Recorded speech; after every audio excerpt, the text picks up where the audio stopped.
is Law Nation. Let's go. We're live on multiple platforms. Appreciate each and every last one of you all. Shout out to the notification squad. Swat up. Appreciate you guys so much for being part of this episode. Be sure on your way in to smash that like button. Let a friend or a neighbor know where to go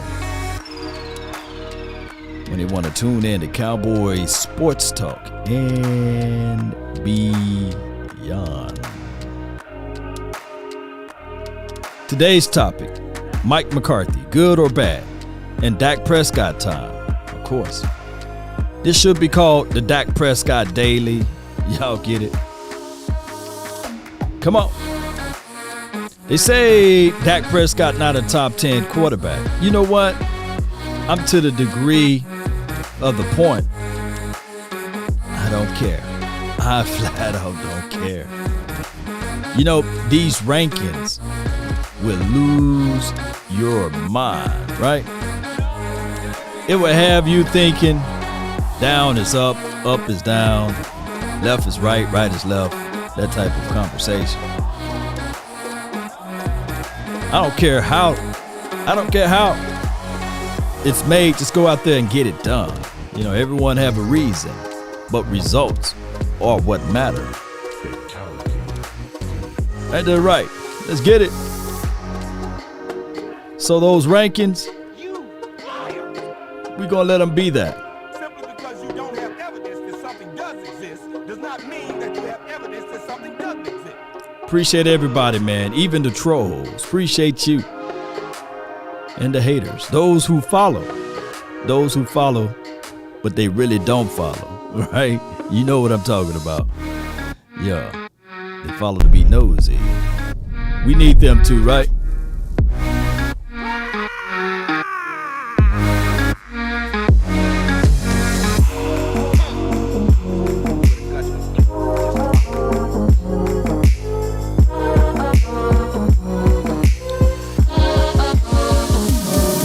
Yeah, come on.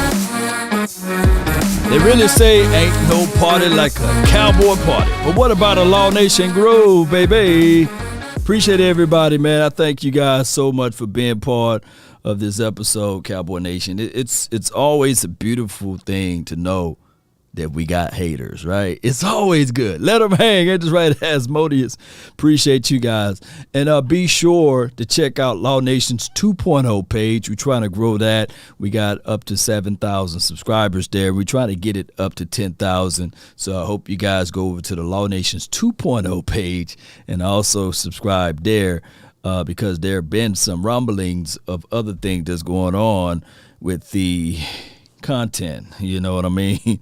You could not live with your own failure. Let's go, Cowboy Nation. No days off. Jay Lombardi, appreciate you. And Lou Boy, appreciate you for jumping in. Biggest, appreciate you for being part of this particular episode. I can't talk today. The first line of questioning here would be condolences out to the loss of the one and only Marion the Barbarian.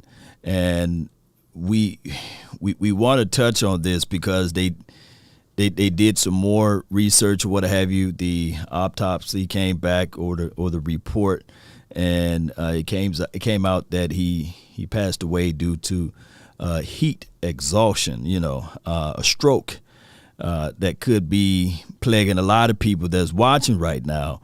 And I want you guys to be safe. Like I said yesterday and what Gina said yesterday, it all correlates, man. It's not about being out there in the triple heats and saying that you're macho, right? This world is different, and we want what's best for the people that live on this particular plane, and stop trying to say, well, these Cowboy players are soft, right? This world can come snatch you up just like this and spit you out, and they'll have somebody else in that spot. Even those who work, take your breaks. If you're working out there in the triple heats, take your breaks, drink plenty of fluids. Do all what you can to stay alive, right? Don't be trying to be a hero at your job. they will have someone else at that spot and at that seat. Now, if it's your own business, you got to handle it the best way possible. But let's get it. Let's listen to this right quick. I want to play this for educational purposes here. A medical examiner ruled last month's death of former Dallas Cowboys player Marion Barber accidental. His cause of death is now listed as heat stroke. And this news coming as so heat stroke is something Texans serious. are living under a heat advisory. Candace Sweat spoke with a local physician about the warning signs and the prevention measures. Warning signs, y'all listen. The news of Marion Barber's death in June rocked the sports world. Medical examiners now say when the former Dallas Cowboys running back was found unresponsive inside of his Frisco apartment, he'd suffered a heat stroke. Heat stroke can really affect anybody. Dr. Samal Anybody. says the temperatures, like the one we've seen recently in North Texas, means no one is exempt from elevated risk of heat-related illness. I think it's important for the public to know this isn't just limited to those with underlying medical conditions or the elderly. Yes, those are risk factors, but this is something we all have to be aware of. Shortly after the news of his death, Barber's attorney and close friend Bill Clark spoke to NBC5 about the former athlete's physical condition, saying there weren't any issues that he was aware of. Right. He's in tip-top shape. So I'm when I tell you I'm at a loss. I am. The CDC says some signs and symptoms of heat stroke are headache, dizziness, Let me confusion, copy and this. nausea. Dr. Desai says we should all be mindful. There's a very thin line between heat exhaustion and heat stroke. It's a delicate balance and kind of a spectrum where the longer you're exposed, the higher your core body temperature gets, the lack of fluid intake and dehydration, and Drink then your that fluids. excessive perspiration really, unfortunately, can create that perfect scenario, which leads to a really imperfect outcome. Now an entire community grapples with a loss they didn't see coming. Now, I just wanted to be able to echo those things out there. Maybe I saved someone. One person who said, "Hey man, it's 105 degrees outside. Let me go ahead and push mow the yard, and let me pick up a few dollars by push mowing the neighbor's yard." And then they come down with these symptoms. And they say, "Oh, I'm just dizzy," and they go to the house, lay down, and then they don't wake back up due to a heat stroke. And these things right here, headache, dizziness, confusion, nausea. So I just want people to be able to see my Cowboys or our Cowboys win another Super Bowl. So you guys make sure you stay hydrated. Make sure that you stay in the shade if possible if you're working outside. And just know, man, at the end of the day, I do know hard work. You say hard work don't kill anybody, but man, that's bullsugar. Hey, man, but sometimes you got to figure out a way to work smart, not hard. So that's my advice for today. Just if you having any of these symptoms and you just came in from outside, be sure, and I don't know what they say do afterwards, but these are things that maybe you can call 911 or something, consult your physician or something like that. But these things are serious, Cowboy Nation, and I just want you guys to be here and got to drink water, not soda. Yeah, you're right, Nicks. You got to stay with the alkaline diets and things like that. So he's gone too soon, Pete. I feel you, fam. But I just wanted to say that because there were a gang of people hitting me up on Facebook and Instagram talking about how soft players are and not aware that these things can be life-threatening conditionings in Texas, 105, 109 degrees. Look, true story, I was driving through Grand Prairie. We was going to go grab a bite to eat, and my dashboard said 110. 110. My vehicle literally said your coolant levels is too doggone hot. I took my vehicle to the auto mechanic place because we under warranty, right? And they was like, man, really nothing wrong with it. It's just that it's just too hot to operate. 110 degrees and you going 90 miles per hour. What you think? But stay hydrated, Cowboy Nation, and that's just my stories here. Cowboy Nation, let's get into the conversation of Mike McCarthy. This is the thing.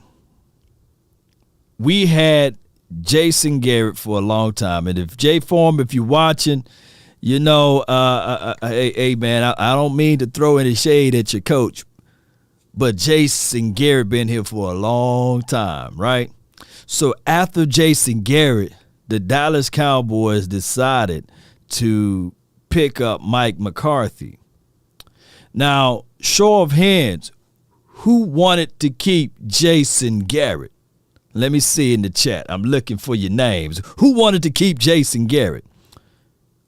Now, show of hands of who wanted to keep Mike McCarthy or who wanted to get Mike McCarthy.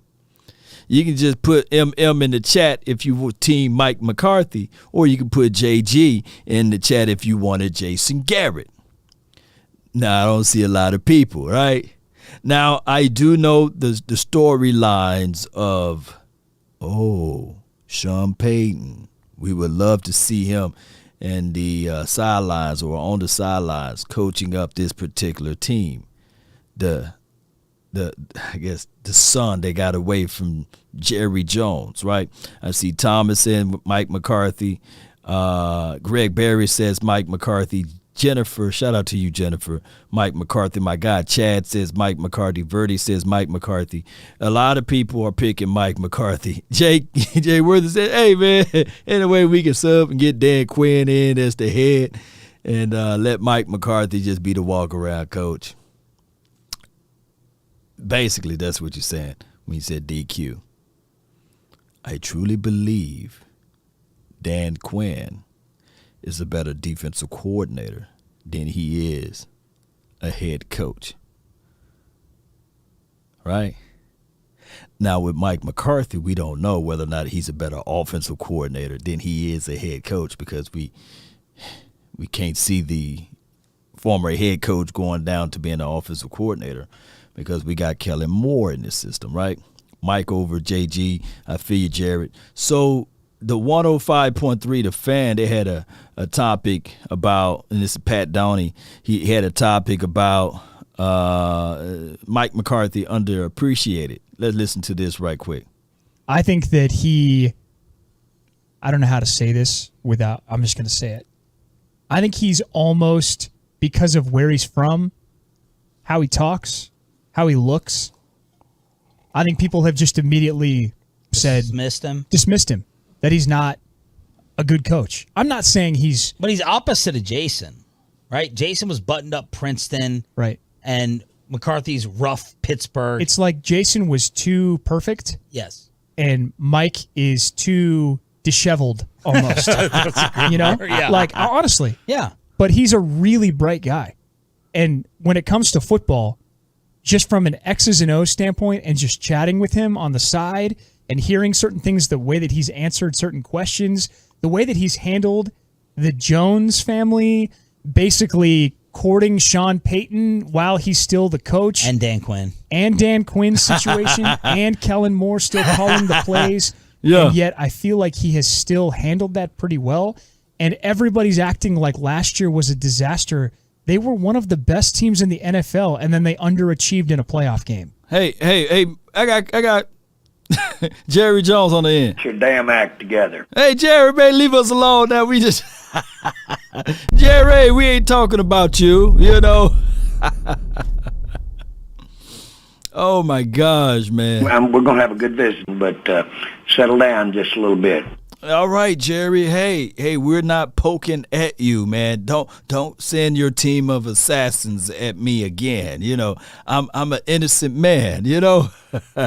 All right, so what is the story? Why Mike McCarthy is not in Green Bay?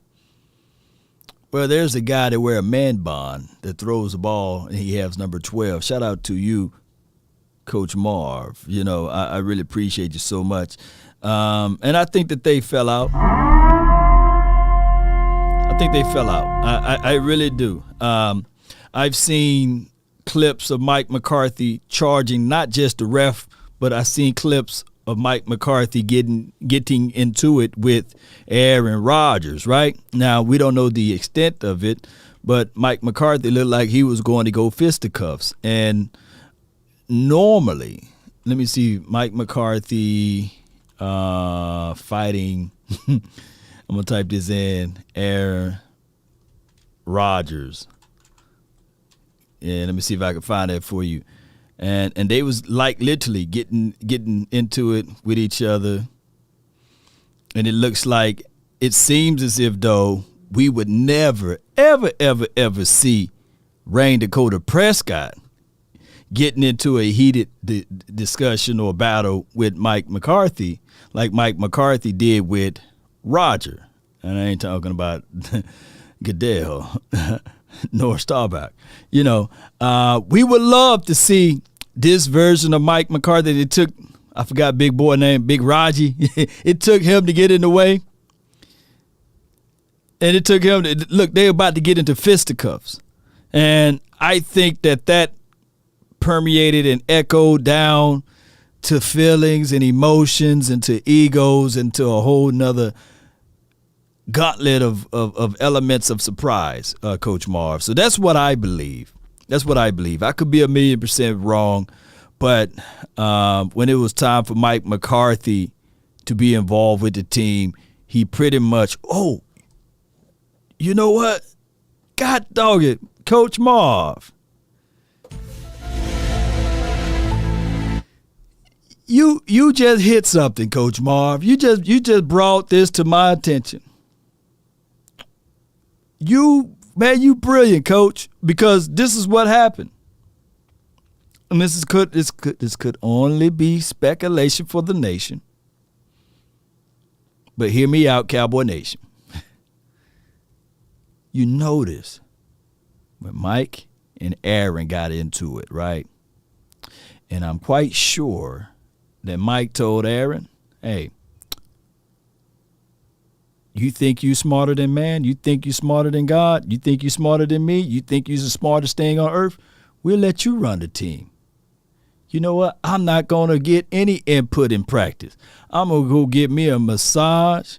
I'm going to get me a back rub down. I'm going to stretch some things out. This is only speculation for the nation.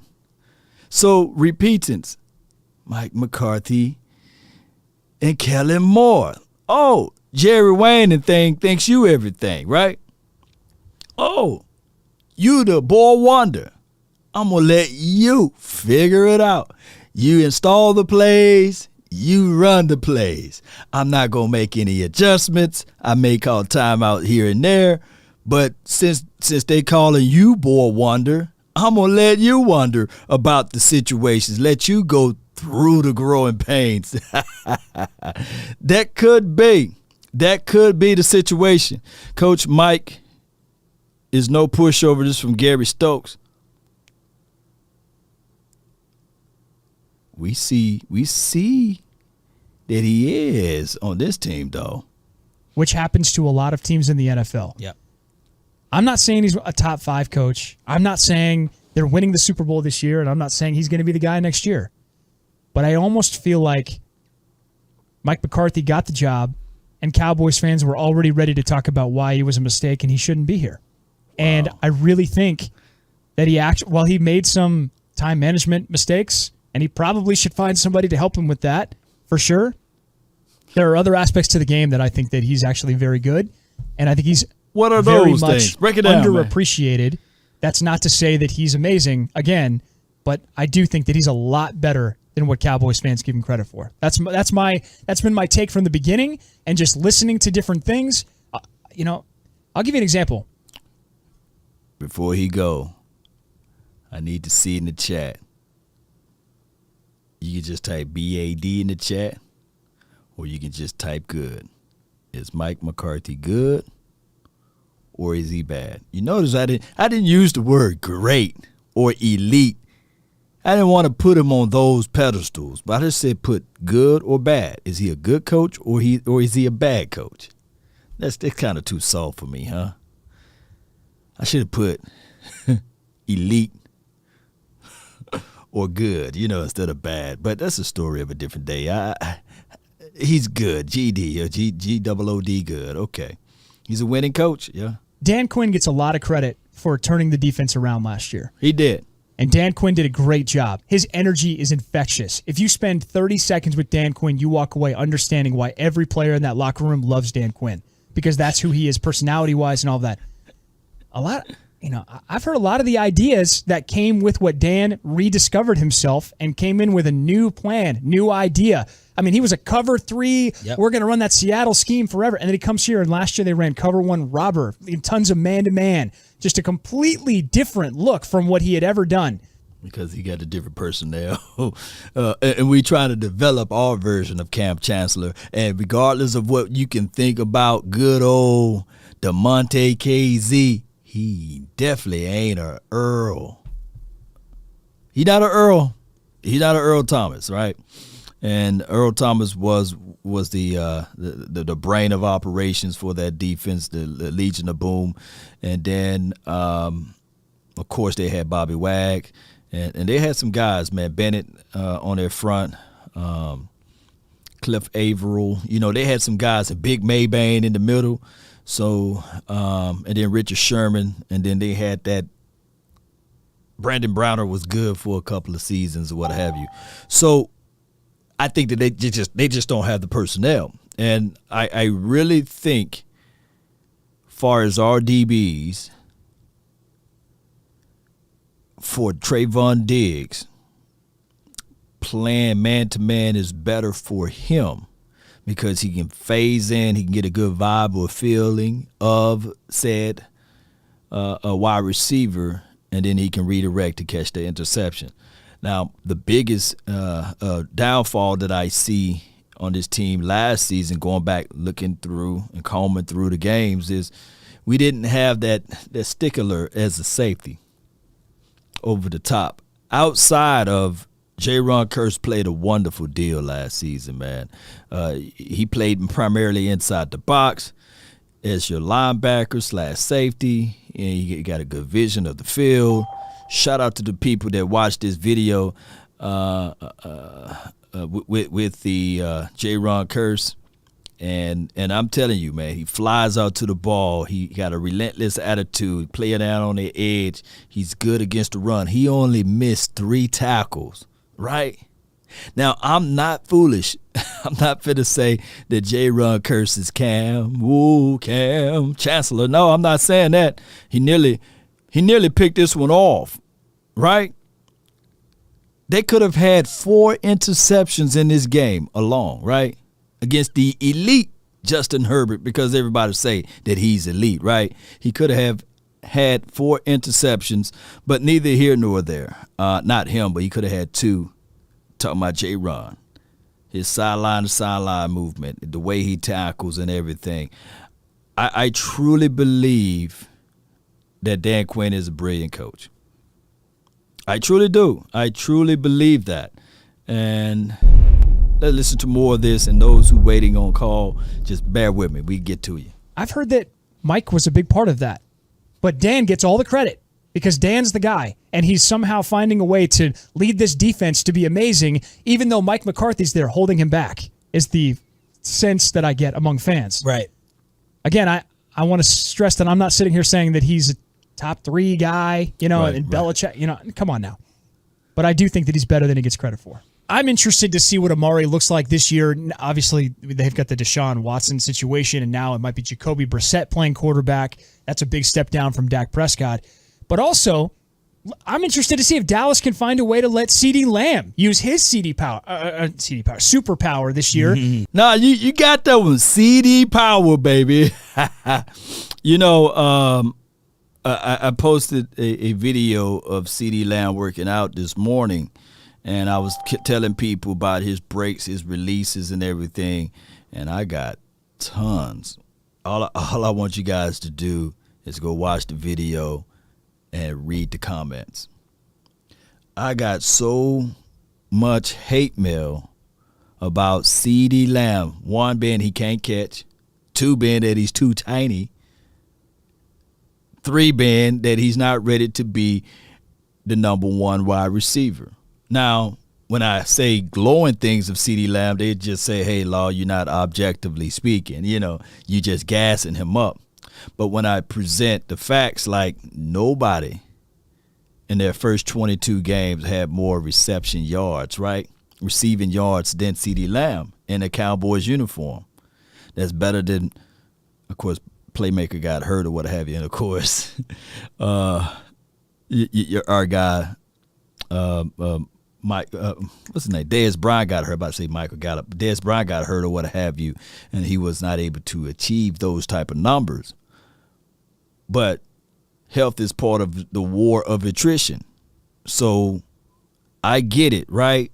We want CeeDee Lamb. Look, this is the craziest thing, Cowboy Nation. You guys want CeeDee Lamb to do Justin Jefferson numbers, or you want CeeDee Lamb to do Cooper Kupp numbers, or what Jamar Chase did numbers, right? And it's kind of close to Jamar Chase numbers. But CeeDee is not in their system.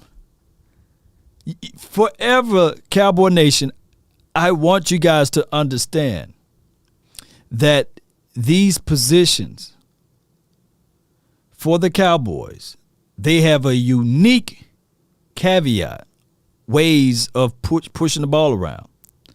Meaning that wide receiver by committee, you're not going to have one guy to get all of the numbers. Now, granted, less is more in certain topics and certain situations. But for us to be clamoring about the 7 drops that CeeDee Lamb had, did you guys know there was multiple games that he had less than 5 targets? For Devontae Adams, he had 5 targets in 1 quarter.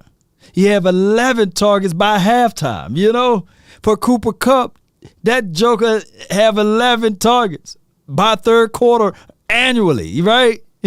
So, yes, I truly believe in the law of average, right? If you continuing to penetrate and continue to attack, then that average by law will increase.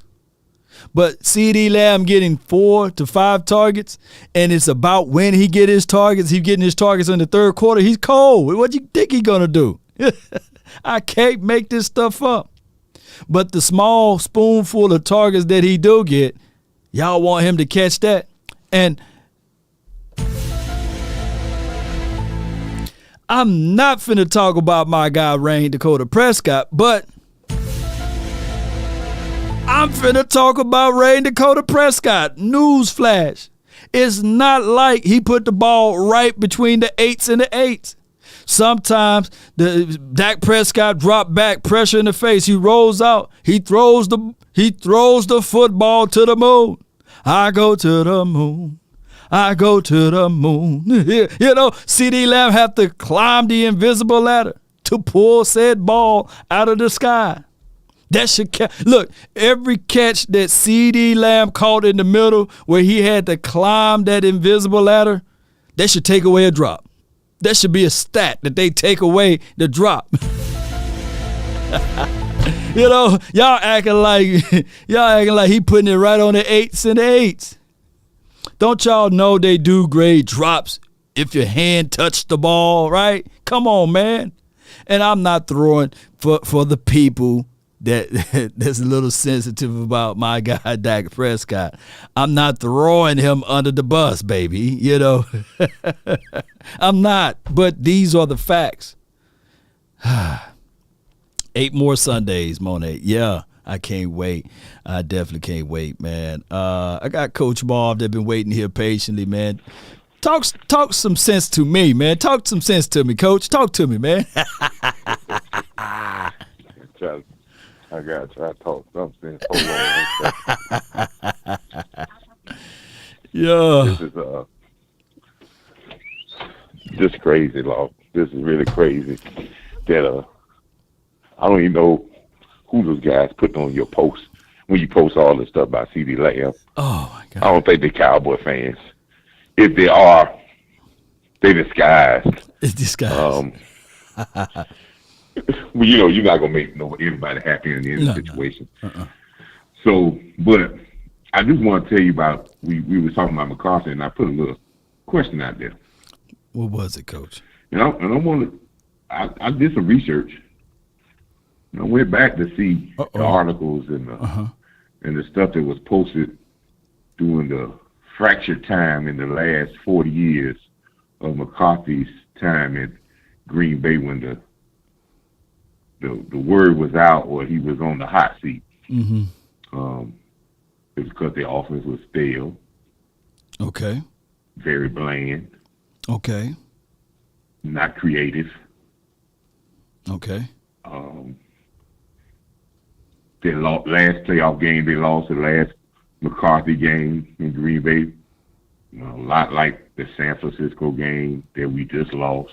Mm-hmm. I think it was a 12-17 game to the Arizona Cardinals. 17 game. Mm-hmm. His offense was bland with an MVP quarterback. A lot was said between McCarthy and Aaron Rodgers. Aaron Rodgers basically said that McCarthy's football IQ was low. I remember that. Yep. So a lot of this kind of proved it because I kept on looking, and then that's why McCarthy left when he got fired, and he went into the bunker because that was a story on ESPN or NFL Network. He went in the bunker and he got with some coaches, and he said he was going to work on analytics and work on freshening up his level of offense. And they went and did all this study. That's when he told everybody when he came into Dallas that he had watched every play to the Cowboys. Hey, man, he just wanted to get that job now, Coach. Right. Hey, you know, I watched every play too, Jerry. You know, I watched everything. So I think like this, Law, and I'm just looking at the tea leaves here. Okay, let's just look at things. I'm talking so to when if this was the word of you coming out of Green Bay, right, that they said, well, you was kind of stale with the offense and maybe you did lack the new, have not changed with the times, you wasn't analytical. But so when you come in, we're gonna hire you, but you're gonna have to keep a guy that we think is up with the times. And we want you to allow him to be the offensive guy. And really, we just want you to be the face of this team because you have been with a team to the Super Bowl. But we think Kellen has got a fresher, newer style, and you're not, because this is the word coming out of Green Bay when you left Green Bay. And his answer was, no, I've been in the bunker, and I watched a lot of new, and I really admire Kellen because he does some fresh new things, and yes, I got a more of an analytical concept now. So you came in giving that up because when you came in, you were looked at as a coach that kind of failed offensively in the last 4 years at your last job. Yeah, but he sold the Jones family, and they hired sold the him. Jones family because they hired you him, can't so. tell people say, "Hey, I'm coming in," and yes, that problem that you thought that I had with being fresh and innovative, I like what Kellen does, and he's a young guy, so he could do. So if you come on that preface, that's a hard one to turn around. It's hard, man. Look, man, I think, Coach. Now you know for sure, operating under the Jones family, man, got to be a difficult task to do, right? I mean, you can't be discreet. You can't do certain things. You got to be out there talking to certain people, just like what the guy said on the interview on the radio. He says Mike McCarthy is polar opposite of Jason Garrett. Jason Garrett button up, right? Princeton guy. Well, again, Law, I've been saying this for the time, and I think it's got to resonate with you and the Cowboy fan. When you are in Dallas, this is the mecca of pro football. This is the most popular, most polarizing team in football. Yeah. You love them or you hate them, but you're always talking about them. There's a lot of other things that this team goes through in media, as well as the glamour and glitz that other organizations, I don't care how much they win, they don't go through. We go through more stuff than a Super Bowl champion would go through organization. Just on an everyday basis. Yeah. There takes a special breed of a coach to win in Dallas. First, he has to be ultimately ego, and he has to be confident in his own skin. Yep. And he got to be the person that says, I just tell the media whatever I want to say, when I want to say, but I'm confident that it's going to get done. The only three great coaches that had great success here were those type of people. True that.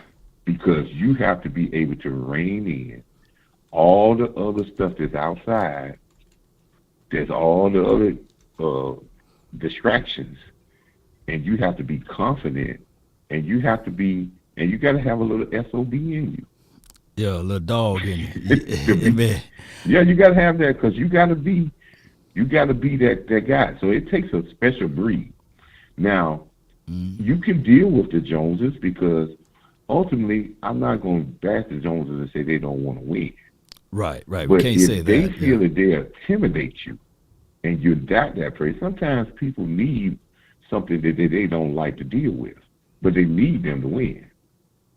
So they need that ego. They need that person that has that ego to say, if you let me go tomorrow, I'm going to be all right. But if you look at the Cowboy coaches, the only ones that had that ego was ones that got jobs after they left Dallas. Everybody else couldn't get a job. Man, you spitting the truth right there, Coach. Man, So if you got that ego to say, you know something, you want to fire me? I could be hired tomorrow at a top-ranked job in a minute. Then you carry weight.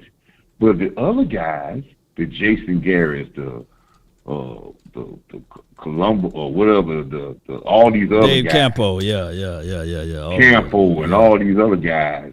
Even the Barry Switzer, he went on interviews at the end of his coaching career. All these other guys, they have to take it because they feel if they lose this job, this is their only chance. But the other guys can go out and say, hey, Jerry, we ain't doing it that way. Yeah. Because if you fire me, we could be just like Jimmy. Jimmy got fired and got a job the next 5 minutes. Yeah. And then So we can go back and forth with that one. Yeah, go ahead. You need that guy with that type of ego, Law. And now, one question, I'm going to answer this question you asked. Okay, go ahead. Is he good? Yes. Okay. But I'm on the fence. You on good? Wait a minute. Are you on the fence that he's good? I'm on the fence. Oh, okay. Is he good for the Cowboys? Oh, okay, for the Cowboys. Okay, I feel what you're saying. Because there's a special breed that needs to be good for the Cowboys because it's so much heat. And so even Mike McCarthy said himself, man, I ain't never coaching a place like this. This is not Green Bay. I don't care where you at, Pittsburgh, all the other great franchise. It is a different monster to lead this type of football team with so much going on and to keep them focused and in check to get to the finish line. Man, Coach, that takes a special breed. You always dropping good dimes, man. I appreciate you, Coach Marv. Appreciate you so much, man. All right, Law. Keep doing great work, brother. Yes, indeed. Good call from Coach Marv, y'all. Good call from him. Always bringing the good stuff, man, over to the table.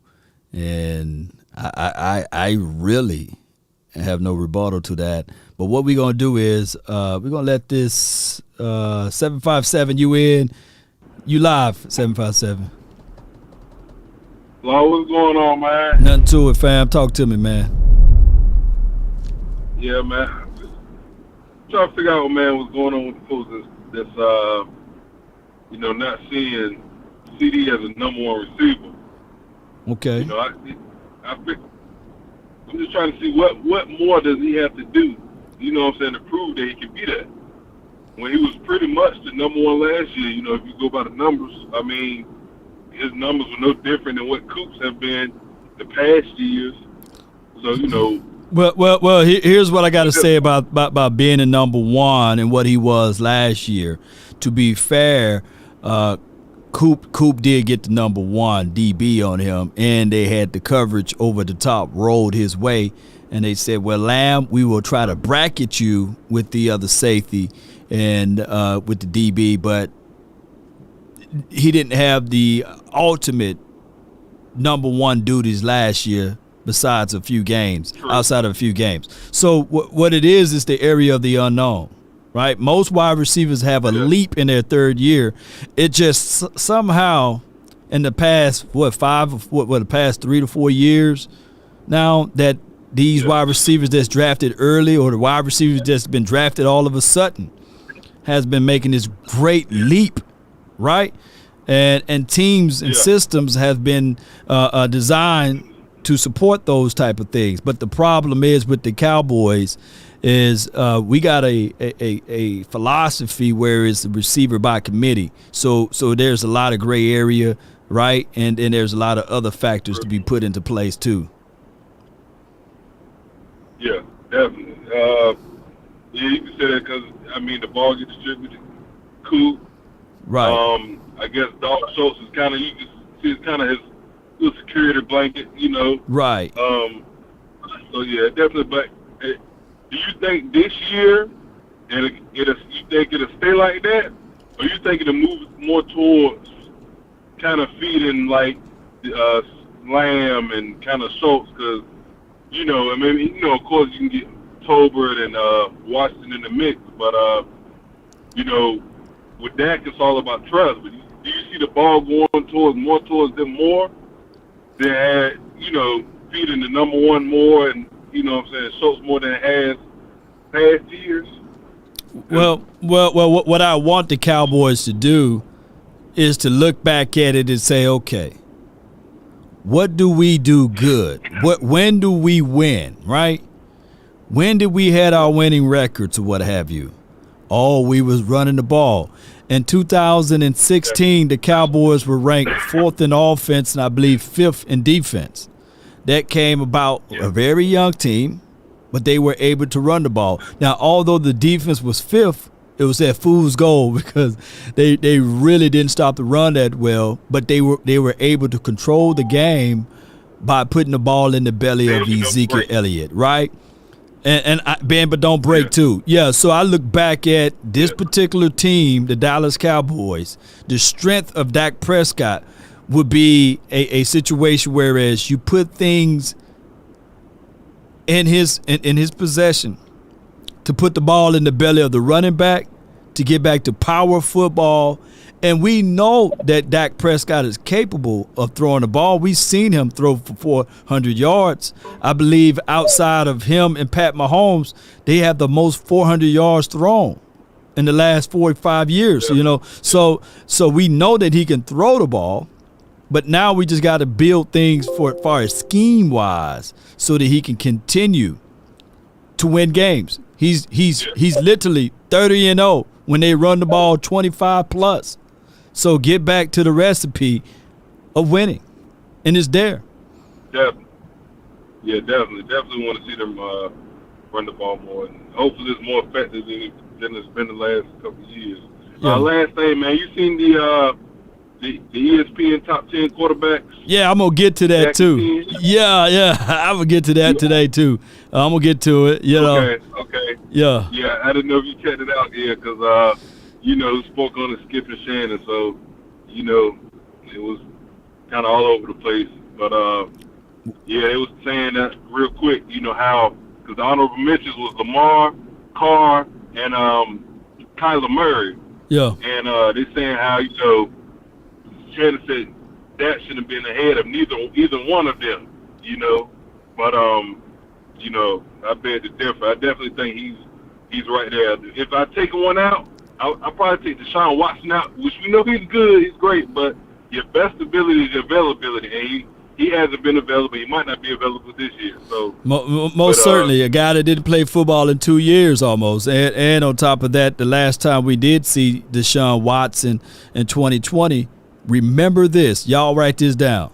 Garbage time stats don't exist for him right? Now, he had a hell of a year that year, right? He had a hell of a year in 2020, but that was in garbage time, right? They finished the season 4-12, and he was healthy. I can only imagine if we had a healthy quarterback to finish 4-12. You know, that would have been the story of a different day. But I appreciate you for calling in. All right, man. Yes, McD, man. That's my guy right there. So you guys get what I'm saying, man. Let me give this man one of those things right here, one of these right here. And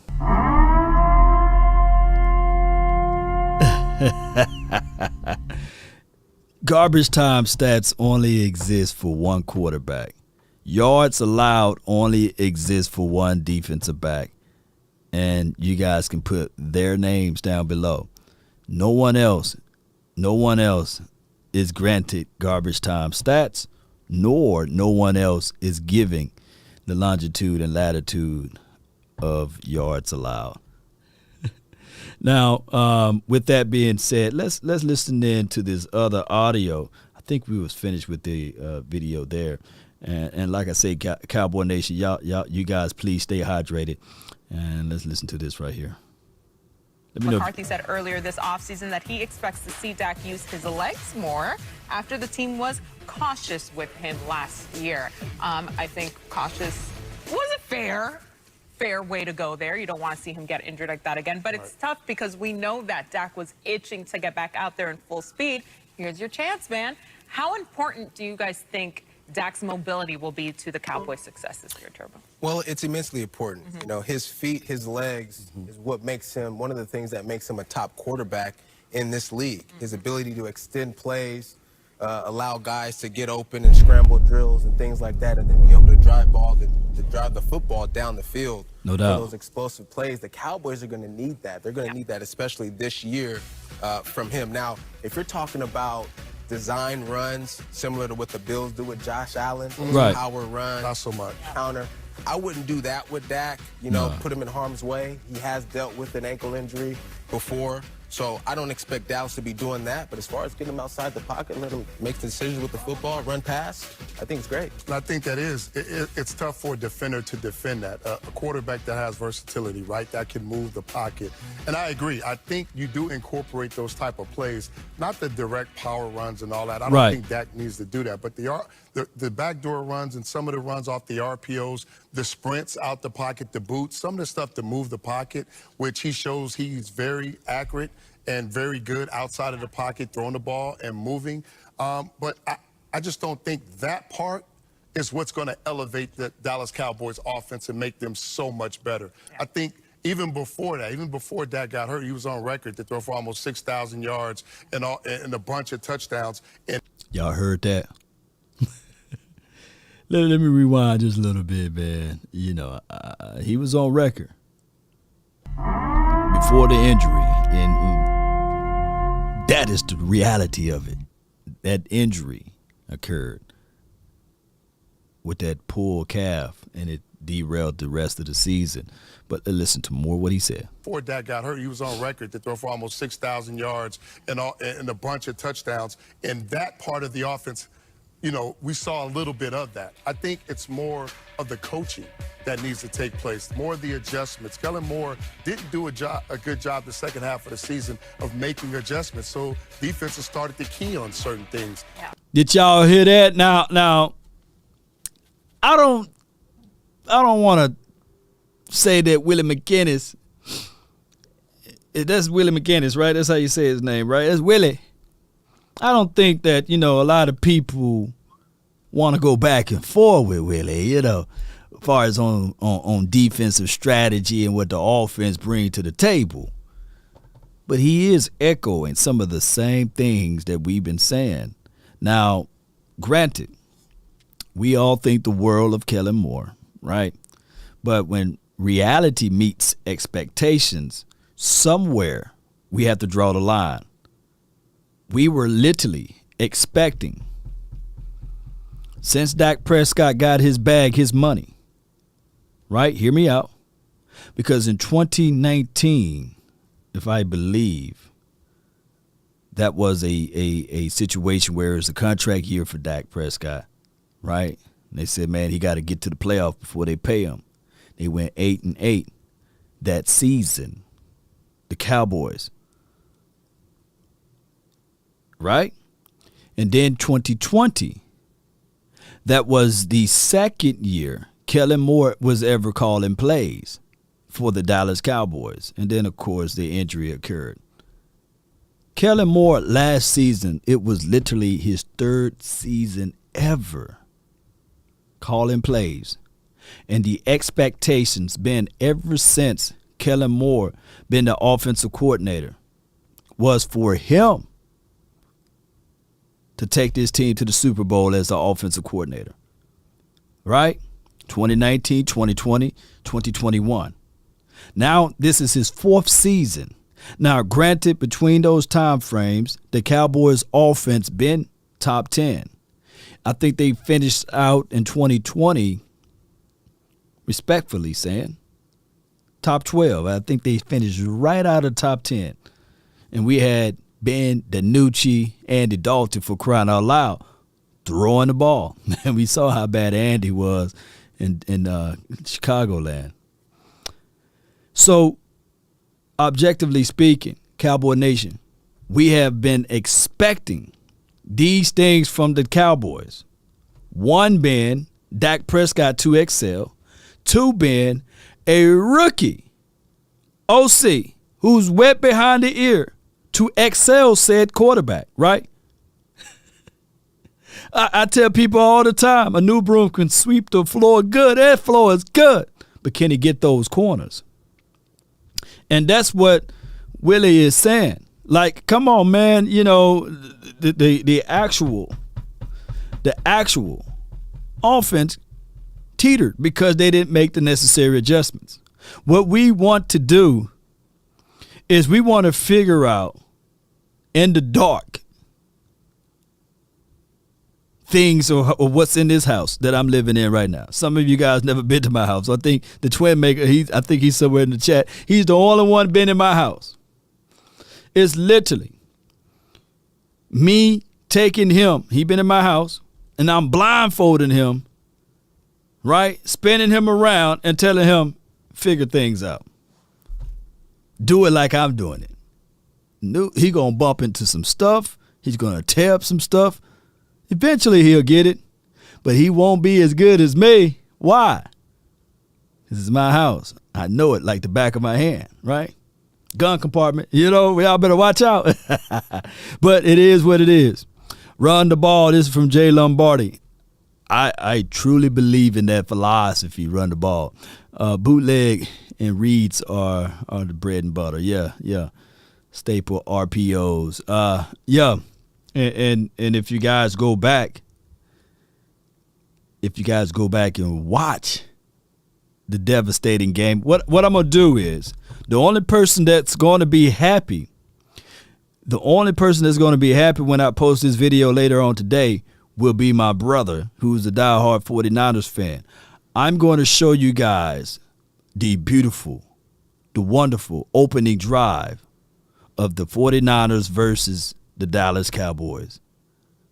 It should be documented on how the team should play on the road against any team on that opening drive. They mix balance of power, they finesse passing with play action, and they ran it down the Cowboys' throats, and they were able to score off of that opening series. Took the heart from the Cowboys, from our team. I'm going to post it today.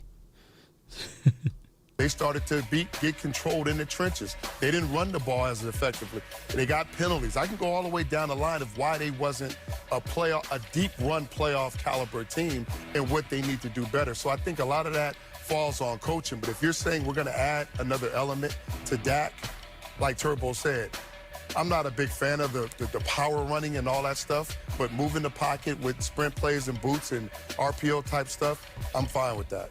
I think my concern is you don't want it to be a situation where it's starting to be all on Dak. Do you guys remember those first few games where he did go outside the pocket, scrambled a bit, and everyone was like, just a little bit too nervous about it? You don't play scared, as you know, but how do you balance that if you are one of the coaches, Turbo, and you're like, okay, we want to see him run more, but just the right balance? How do you find that? Well, this is where the run game is really key. Listen. You have to get Zeke and Tony Pollard really involved here, and you have to get them going. You mentioned that the Cowboys struggled to get the running game going on a consistent basis with those two guys. You get those guys going on a consistent basis, those RPOs open up a lot more, and so do those boots. Do they want to run the football? We've been saying that. Oh, man, he's spitting the truth at us, baby. I encourage you guys to go back, and I know it's hard to watch, that 49ers game. Ezekiel Elliott averaged 5.5 yards on the outside. They were able to run. Here's the craziest thing about running the rock. You got to be crazy to do it. You got to be committed to your commitment. You got to say to yourself, yeah, they got me for 3 yards on this one, but watch the next run, right? Oh, they got me for another 3. But guess what? Now it's 3rd and short, right? It's 3rd and short. You really got to have your mindset to say, I'm gonna make this a thug. I'm gonna thug this thing out, baby. You got to be committed. You're right? You got to stick to your commitment. And you can't get 2 yards and be shy from it and go to a whole nother formation. When I look back at that opening drive, the first play, and I wish I only got the broadcasting view. I don't have the all 22, so I can't share it with you guys here. But when I post it to my Twitter, you guys will see. And then maybe I'll go back down the line and pull the all 22 clip so I can show it to you guys. They line up in 2 formations. And I'm talking about the 49ers, 2 formations, power I and pro set. And they kept the quarterback under center. He didn't get into no fancy shotgun stuff, right? Why? Because he wanted to manipulate the high safety, right? As soon as they get out of that robber look cover 1, he passed. And when they went back into it, they ran. They knew how to manipulate the Cowboys on that opening drive, and they targeted number 30. They had a guy by the name of Travis Benjamin, and on the first play, I'm sitting here like, switch! So, the first play, I'm yelling, switch! They couldn't hear me. I'm way in Dallas, but I'm yelling, switch! Well, the game was in Dallas, but I'm at my house. Switch! The first play, they had Anthony Brown on Debo. And Anthony played outside, so he gave him inside relays. And Debo said, okay.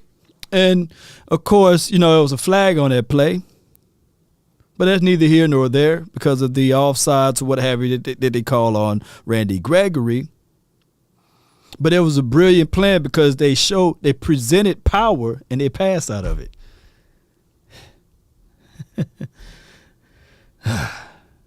Let's go. 2 years. They need to run the ball a little more effectively, and the offensive line's got to do a better job. I don't think they performed at their highest level, whether it was injuries or guys just not playing at a certain level last year. So the O-line got to be healthy, play better, and I think they got to actively really want to run the football. It has to be all the Darius, man, you live, man. Talk to me, fam. Oh, shoot, you caught me by surprise. I'm listening to the show. Yeah, I know that's what I do, man. I just catch you. I say, since you're hanging in there, man, let me go pull you up, fam. Talk to me, man. But, man, what the hell is going on with this particle accelerator that you've been talking about, man? Sir? You know something we don't know about? Well, have you ever noticed how you spell Chick-fil-A?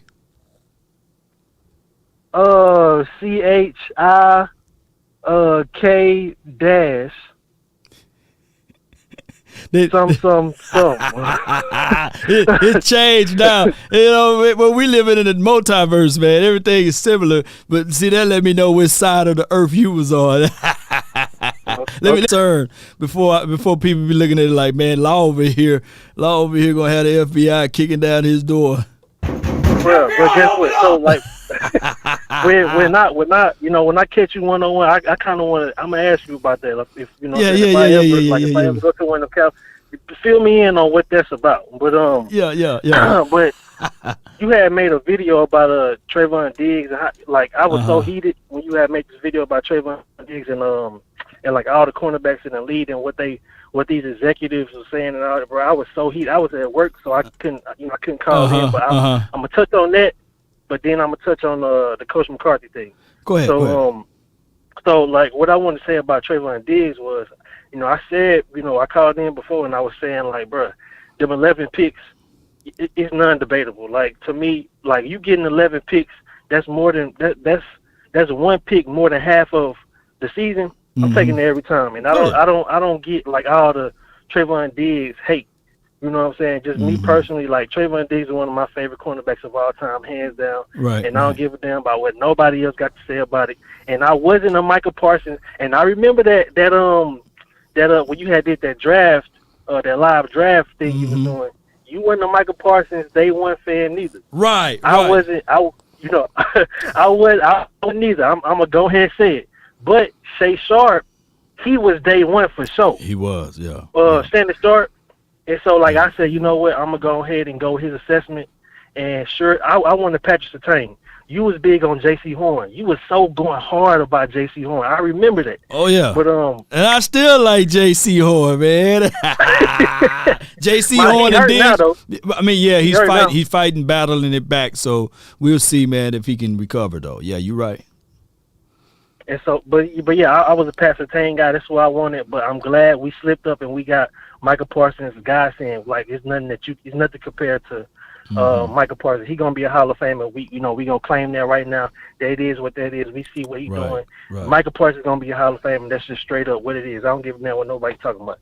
The second thing is with Coach McCarthy with the topic today. So I am edging on me personally. Like when we first got Mike McCarthy, I've been said McCarthy was trash. I know you big on McCarthy. I know you rock with. Wait a minute.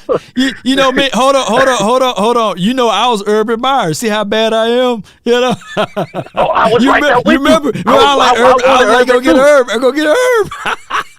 Yeah. I'm glad they don't need to listen to me either. we both would have been wrong, bro. We both would have just been in that joint like, dang. What just happened? Yeah. But yeah, like when we first got Mike McCarthy, I just thought, trash, garbage. But this year when I'm leaning towards still trash, but I'm gonna give him another year because just kind of some of the things I'm hearing from training camp, OTAs, all this stuff. I'm gonna give him another year. It seemed like he coming at it in a different way, and I'm gonna just see how he coming this year. But one of the reasons why my biggest argument was I don't think after he got fired from Green Bay, number one, where you got fired from Green Bay, and then Green Bay winning, all of a sudden they winning hella games. Like they winning, that's, to me, that's not by chance. So you leave and the team get better. Wow, interesting. I feel like that's, and Coach McCarthy is one of these like retread like coaches. I feel like it's not a part of like the 2022 wave of things. You know how it's going more so towards like the more revolutionary coaches like the Lincoln. Like the Lincolns that other coach for the Cardinals, like it's going towards that way, and the Kevin Stefanskis. Mike McCarthy is not under that mold. You know what I'm saying? And nobody was beating down his door. Nobody really wanted McCarthy. If he got fired this season, I'm pretty sure nobody would really be beating down McCarthy's door. So I'm leaning towards trash, but we're gonna see what he come with this year. And Dan Quinn, I just think Dan Quinn should stick with the defense. That's my dog. I like the Falcons too. I know all about them, but I just think he needs to stick to the defense. You know what I'm saying? And then I think we do need to get Sean Payton, but I'm leaning towards trash on McCarthy, but we'll see how he coming, this year. I mean, all valid points, man. Mike McCarthy got to prove it, man. He definitely got to prove it this year. And he got an unbelievable set of circumstances that he got to overcome. We all know that the Jones family wanted Kellen Moore. I don't think that Mike McCarthy was like, yeah, give me Kellen Moore, and let me go hire my guy Mike Nolan. No, I think that he wanted to bring his whole entire staff on board, but his hands were behind his back. And, hey, come on, man. You allowed to kick it, too, to get that job. America's team, you're a shave. He had to shave. He had to tuck his shirt in, get a jacket. He don't do all of those things. And as time go by, he was like, man, I'm going to grow my beard back out. I'm going to untuck my shirt. I'm going to throw away the jacket. Nobody need that. and that's just how it goes, man. So 12-5 is nothing to sneeze at. Let me repeat, 12-5 is nothing to sneeze at, and he did that last season. And the biggest problem for the Cowboys been these things right here. Back-to-back winning seasons. Not just getting to the playoffs, but back-to-back winning seasons. Not 8-8, 8-8. I'm talking about literally back-to-back winning seasons. It's been a long time. So I'm looking for the Cowboys to do just that. I get it. A lot of people have their reservations on who we lost, as far as Cooper, Lyle Collins, Randy Gregory, etc. But I think that this team can still pull together and win this division to have back-to-back winning season and get to the playoff, and then we'll dance from there. Yeah, his back is against the wall now. He got no excuses. Hey, it's win to go home, baby. Let's see what you got. Let's see what you got. Come on with it. I placed that 49ers game solely, and when I say solely, I mean solely on his shoulders. We lost that nothing but through coaching. Straight coaching. You know what I'm saying? That's how I feel about that. Nothing but through coaching, man. And oh my gosh, man, we just wasn't prepared. When I look at that opening series, the opening drive, and I looked at how the Niners were able to just run it down our throats. Before we know it, I look up, it's 13-0, right? That's how the game was, 13-0, and we all at the house. I got shovels. I got my jacket on. You took off work. Yes.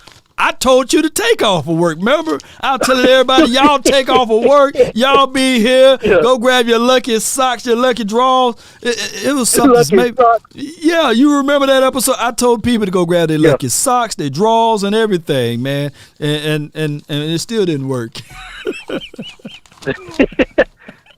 And after we lost, man, I emotionally was I just laid on the ground for like 30 minutes. I was done. All the energy just out of my body, bro. I was through, man. I was through, man. But appreciate you, man. Thank you so much for calling in, Darius. All right. Salute, bro. That's a good call from him, man. Y'all know how it goes, man. I was mad for a full week, man, low key. Every time I got off the line, I was like, I was cussing. You know what I'm saying? It's probably gray hair somewhere in this, man. But it was just the fact that what really made me so angry, and what still makes me angry about this team, is that we got like this laissez-faire type of approach, or we got like this chill type of approach at our home games, right? It's just like sometimes I'd rather be on the road sometimes, man. If you really think about it, some of our most disappointing losses been at the house, been at the crib, man, you know? I mean, like the Denver game at the crib, man. I was like, you can't even show me a red stripe. I stopped drinking. I took all of the red stripes out of the refrigerator. I don't want to see another red associated with the Cowboys, right? Centennial Bowl, you know, and Jerry Jones saying that he's going to put Jimmy Johnson in the ring, and then all of a sudden he reneged on that. You know, I think that what really happened. He's supposed to have the Centennial / enlisting Jimmy Johnson in the ring, but he kind of lied. You know, so those type of things, man. Think about it. Our most disappointing loss has been at the house. Thanksgiving game. Like Asmodeus, Thanksgiving. Look, from here on out, I want to play all road games. I'm lying, dog. We got to have these home games. All right, whoever that was, call back in, man. Before I put the conspiracy law back out there, you know. because see when the CERN happened and they had that particle accelerated and they pulled that deep matter. Oh my gosh, there are people that remember Chick-fil-A used to be spelled like this, though. You know what I'm saying? It used to be spelled like this, but since the thing happened, they kind of dropped the K. You know what I'm saying? Who remember? Like, what universe you from? You from the universe that remember that it was CHIC, or you from the universe that remember that it was CHICK? Let me know which universe you from. You know. But people be looking up Mandela effect and be like, law conspiracy. Hey man, who keep calling and hanging up? CIA, man, keep. All right, man, I'm talking too much, man. Let me quit talking. Allegedly, these were all alleged incidents. You know, we are still in the same multiverse, right? Look, Spiffy said, facts law. When did Chick-fil-A added the K? You know what I'm saying? You know, I feel you, man. AT&T Stadium is not a good home for the Cowboys. I feel you, man. I feel you. All right, for the 601, the Twin Maker. I know that's that name right there. What's hey, good? Man, I heard the call going out over the airwaves. I kept hearing my team, man. So I felt the call, so I had to respond. Come on, man. Come on, man. What's good, big brother, to all the wonderful D4L fellas out there, man? How y'all doing today, man? Man, all of my people, we having a good time, man.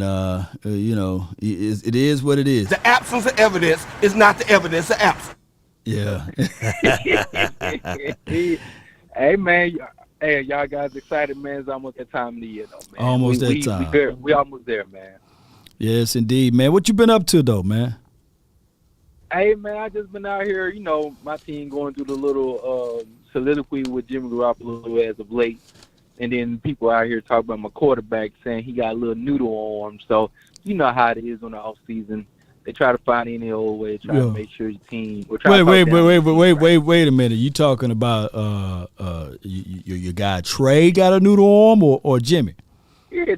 Yeah, somebody, they had reports talking about he had arm fatigue and stuff like that. And I'm like, oh man, y'all love some Jimmy Garoppolo, so you try to tear down the next brother before he come through and take his spot. So that's all what's been going on my way. Man, Trey got to start throwing more with his legs, man. He can't be showing that arm off all the time, man. He got to think smart. He got to use his head. Nah, we good, man. We good. You know, I can't look. I feel like my man Bart Scott. I can't wait for the next 2 weeks to be over with, man, so we can really get to digging in on all the beautiful news and updates that we're going to have on our teams, man. It's going to be a beautiful time. Football is going to be really official and back in the air again, man. So I'm just excited. What's the storyline with the wide receiver from SMU that we wanted that my Cowboys wanted that you guys drafted? Well, unfortunately, at the end of training camp, or not training camp, but OTAs, he pulled his hammy. So he spent a lot of time just in the room trying to learn the system because he had an injury to his hamstring. What's his name again? What's his name again? Tip of my tongue. Danny Gray. Danny Gray. So we had to shut him down, man, because you know how they hamstring. You don't want to, keep playing with that. You want to make sure, especially when you're a speedster, you want to make sure he has the opportunity to sit back, relax, and let that thing heal. So whenever training camp do occur, he can be good and go, you know what I'm saying? So, but so far, he good, man. He hanging on in there. Do y'all still have Benjamin? Because that dude ate us up. I was looking at the playoff tape. Hey, man, Benjamin is gone. We through with him, man. Y'all through with him? We gotta move on. What's the storyline with him? He couldn't catch. And he was just old, man. Like, you don't know, like, yeah. Travis Benjamin, he was an older player, man. He had spent around, in the league a couple of years, and we trying to get some young juices flowing in the locker room, especially in the wide receiver room, and so just trying to change it up, man, and try to make sure we get this new young quarterback all the skill position with all the talent that he needs at the skill position. So that's what we got going on, man. No doubt. Yeah. No doubt, hey, man. Bro. Talk to me, man. Hey, quick. Hey, man, look, as you've been a Cowboy fan, me being a Niner fan, the disrespect, though, that our teams have gotten over the last 2 weeks when it comes to our roster. Yeah, we supposed to do a show about that, man. Yeah. We both sat outside the top 10, and last time I checked, both of our teams were in the playoffs, you know what I'm saying? And your team was a division winner, you know, and my team was up in the running. But it's crazy how these people how quickly they forget, you know, the talent that our teams do have on them. You know what I mean? And the PFF out here really trying to start some stuff, because one thing they know for certain, Cowboy fans and 49ers fans, we go speak back because we know our football. We ain't going to sit back there and let y'all continue to talk bad about our teams as if we don't know what's going on with our rosters. You know what I'm saying? No, this deliberate disrespect to these people getting on TV and talking, you know what I'm saying? Hey, I don't like that crap, man. What did they have? They had my Cowboys at 16, right? Or 20 or something like that? Hey, man, that's terrible. Yeah, man, I'll take it, though. You know, they can put us at 25. I don't care, man. As long as those boys stay with their fire inside their bellies and say, all right, they counted me out, then that's your song, right? Counted me out. You know what I'm saying? Cold world out there. Yeah. Yeah. So where they had the Niners at? Too far down. No, you don't even want to say. I see them not in top 10, bro. Hey, I know you take it differently. You be like, wait a minute now, hold on. And I take that personal. Look, I feel like MJ. I said, look, this is some bull sugar, man. Y'all better quit misleading these people, man, because our team, our roster, let's be honest, man, we got top players in almost every position, man. Both of our squads do. Y'all got to give our teams the respect, because that shows our GM, our personnel department, the love that they need, you know what I'm saying? Because they put these rosters together. It's not that easy to do, to have that depth, and also to have those guys who are on the higher end in the skill position as well, man. So, yeah, man, these guys got to make sure they be responsible when they out here sharing this type of these rankings, you know what I mean? Yeah, so, I mean, from my perspective, my Cowboys, we missing out on Randy Gregory, Amari Cooper, Lyle Collins, who played like only a spoonful of games last year, in the last 2 years, basically. And then we missed out on Cedric Wilson. So I'm looking at it like, can James Washington bring up Cedric Wilson's type of number? And can the I guess the younger version of, I ain't going to say that. Well, I guess Jalen Tolbert, can he bring us something to the table? Yeah. So I don't think that the loss of Cedric Wilson would be that much of a big deal. Now, Amari Cooper, I remember you going back and forth with me before we even paid him the first time. You said the Cowboys should move. The Cowboys shouldn't even pay Amari Cooper because he just don't fit. He just don't fit the Cowboys way or what have you. And now looking back at it, hindsight 2020, you can probably say, yeah, you was kind of right on that argument now, because even though we won some games, 2020 was his pretty much better year, and we didn't do anything with that as far as my Cowboys. And then last season, people were so tired of Amari Cooper that from the media aspect that they kind of like didn't really count his services as a plus. That's true. That's true. But I also think that you guys, as the guy Willie McGinnis was saying, though, with the subtraction of Amari Cooper, man, I really believe, like you said earlier, about the mentality is going to change with the team, with the organization becoming more of a physical team. I think CeeDee Lamb got a little more swag to him, so he kind of brings a certain like pizzazz to the field. I think Amari, even though he was a cool cucumber, I think they need a little more enthusiasm out of somebody that's that good. You know what I'm saying?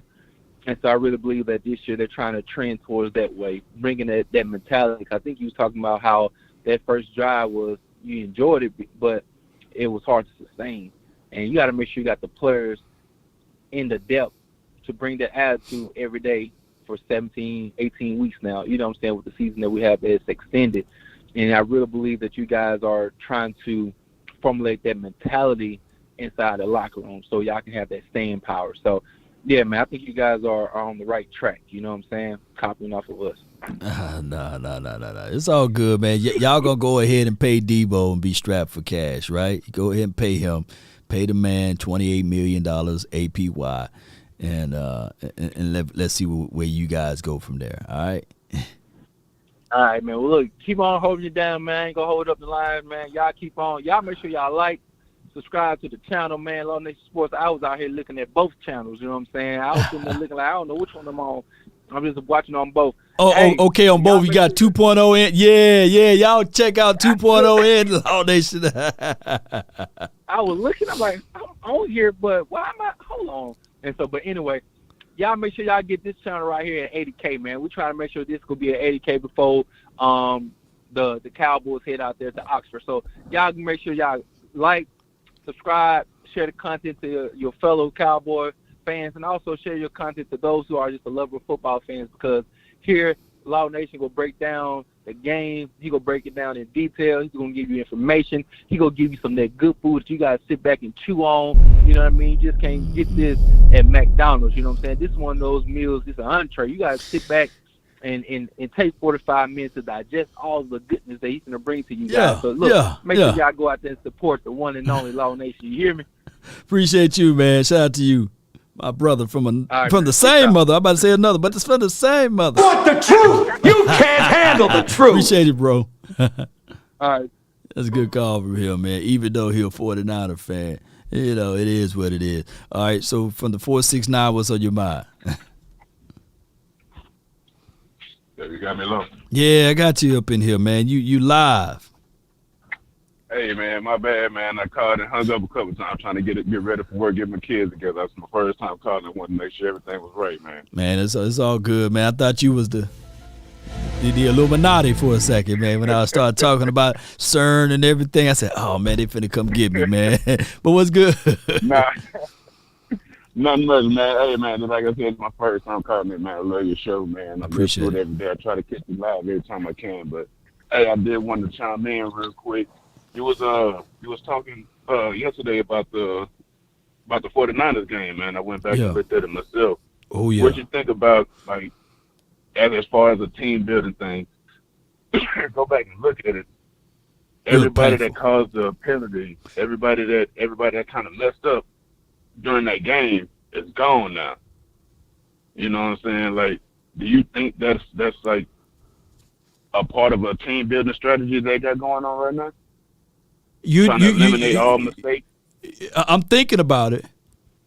Damn, man, you boy, did it just hit you all of a sudden, or you just like, man, it just hit you all of a sudden? It hit me yesterday. Yeah, dog. I'm like, man, hold up, they really trying to do something right now. That particular holding call from Connor Williams. Or was it Lyle? Yeah. It was Connor. It was Connor or Lyle? Connor. Lyle had him a penalty too. But that Connor one, it hurt, man, because CeeDee Lamb caught it. It was a 33-yard catch. I was like, And he didn't get back on the board until the fourth quarter, man. It was like, God, dog.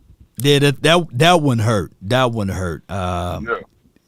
If they can clip the penalties, man, who knows, man? Football is a game of inches, and if you got guys that's disciplined, that can go a long way.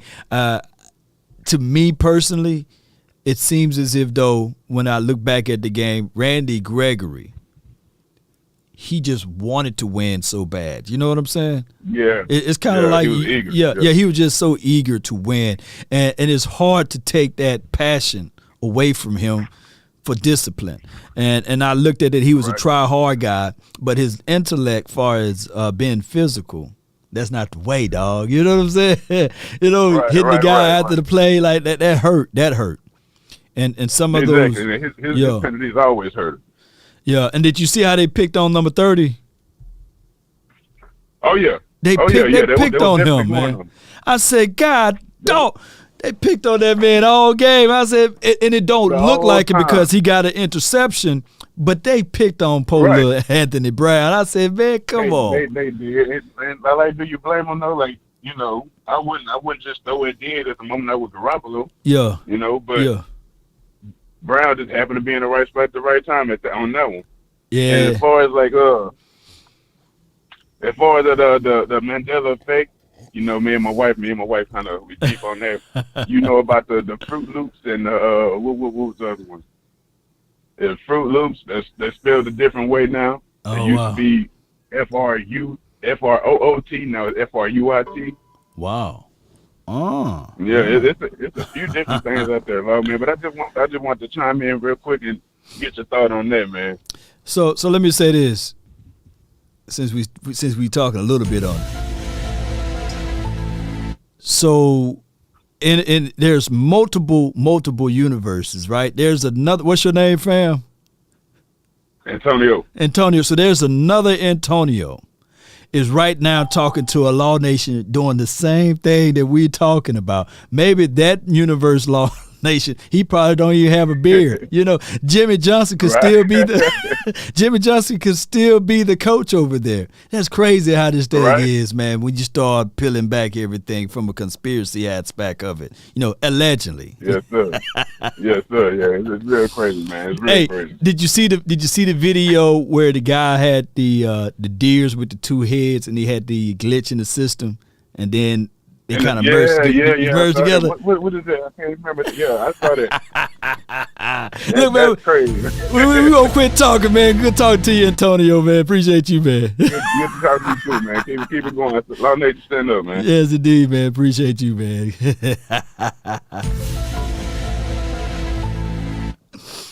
Hey, man, allegedly, man, we just joking, YouTube and Facebook. We are not saying that any of this stuff is real, you know.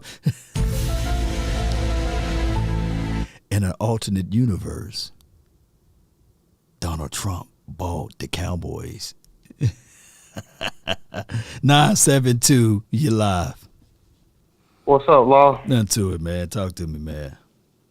Hey, I want to talk about a little bit about this offensive line a little bit. So go ahead. I think we all could say that we got the two Smiths on like the left side, right? Zach Martin and Steele on that right side. So what about the middle, man? Is it going to be Biadasz or who do you think? I think that Biadasz down the stretch played pretty well. His biggest flaws were penalties. You know, he had 11 penalties as a center. He led the league in penalties from that spot. See how many penalties we had? We had a lot of penalties. So he had 11. The dude to the left of him had 15. That was Connor Williams. He's gone. And thank God. And Zach Martin had like 2 penalties. so they let you know that, you know, that they have to help out that interior. So my thing is, with Tyler Biadasz, he didn't give up double-digit pressures. He only allowed 4 hits on the quarterback, and he didn't allow a single sack from that spot.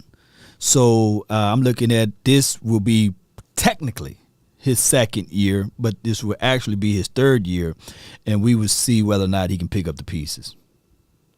I got you. Yeah, because I know that we picked up a guy. I think he was undrafted. Alex Lindstrom. Lindstrom, yeah. Now he's very cerebral, and all of his measurements fits right into the was it Tyler Linderbaum? Yeah, Yeah, it's kind of like Tyler, but he was undrafted, right? So and he played right along the side of Zion Johnson. So we'll figure it out. Those will be things that we will be looking at in a few weeks. Gotcha. All right, man. Well, that's all I wanted, man. I'm about to get back to work. All right, no worries, man. Appreciate you, man, for calling in, fam. Yes, sir. Appreciate a good call from him, man. People looking up everything. Appreciate those that's calling in. I don't want to be conspiracy law, but I am, right? Conspiracy theory. Watch, I'm gonna get a yellow flag for this video. Yeah, they're gonna be like, yeah, this dude is spreading false information or misinformation, stuff like that, however they call it. But I appreciate everybody for jumping in. And I think I got some more audio to play from NFL Network. Let me get this out the way. Let's see what they say. The way around. Yeah. all three phases, as we say. Everybody does their part. It's the new one this year. All right, guys, we have a lot. We're coming up on a very close deadline here in terms of the Deshaun Watson disciplinary. We ain't even listen to Deshaun Watson disciplinary thing. Let me talk on this right quick. Cowboys first-round draft pick Tyler Smith could have been anywhere this weekend, but he decided to work out with Duke Manyweather, the O-line mastermind. And when we think about these type of things and we talk about this, the Dallas Cowboys offensive line grouping is what the caller just talked about. How do we feel about this offensive line? Tyron and Tyler, Smith and Smith. When healthy, there's not many left tackles better than Tyron Smith, but that's when healthy. And Tyler Smith, if he can pick up some of the mechanics, the traits from the greats, like a Tyron Smith, and do some off-season workout regimens with the O-line mastermind, Duke Manyweather, and if they can minimize, I can't talk today, and they can minimize some of the inefficiencies from Tyler Biadasz, then we'll have a better offensive line. I think that Terrence Steele, as well as Zach Martin, they are okay, right? And let me see what if we had here. We had Ryan Clark says Justin Herbert, number 7, never have been to the playoff. Dak, number 10, no playoff wins. Deshaun Watson, number 9, 1 playoff win. Stafford, 0 over half of a decade. Rodgers, consistent failure in the playoff. So who are we saying? So basically, Ryan Clark don't have all of his ducks in a row. This is the message from Ryan Clark about Dak Prescott being ranked where he's ranked. Dak Prescott do have a playoff win, by the way. And what I want people to understand, too, about Rain Dakota Prescott are these things right here. Look at the game that he lost in the playoff, right? His worst game in the playoff just happened last season. One can argue that if it's rookie year, what have you, if the defense show up a little bit more, right, they win that game. If they were better prepared and didn't start off in a whole 30, it was like almost 30-0, and they came all the way back. And both instances, as it relates to being in the playoff, they never started off fast. Matter of fact, all 3 playoff games, the Cowboys didn't start off fast. They didn't. We got the 972. You're live. What up, Long? This is Los. Los, man. I want to be real quick, 1 minute, real optimistic. Mm-hmm. Let me say this. Us Cowboys, we have a quarterback. We have a good running game. We got Tony Pollard. We still got Zeke.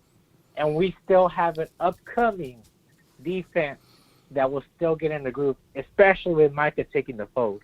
So I really do have high hopes for this squad for this year. Now, it's like I told you a lot many times, it's just going to take up to the formula or the right mindset to get all these players in the right place to get it going. And that's all I have to say, Scott. I mean, if we get to the same mindset to like go out there and beat who's ever in front of us, no matter what the circumstance, we have the best chance to beat anybody. And I'm confident in saying that. That's all I have to say, Law. Man, you right on the money, man. I appreciate you. Thank you for calling in. That's very positive post right there. He's right on the money with it.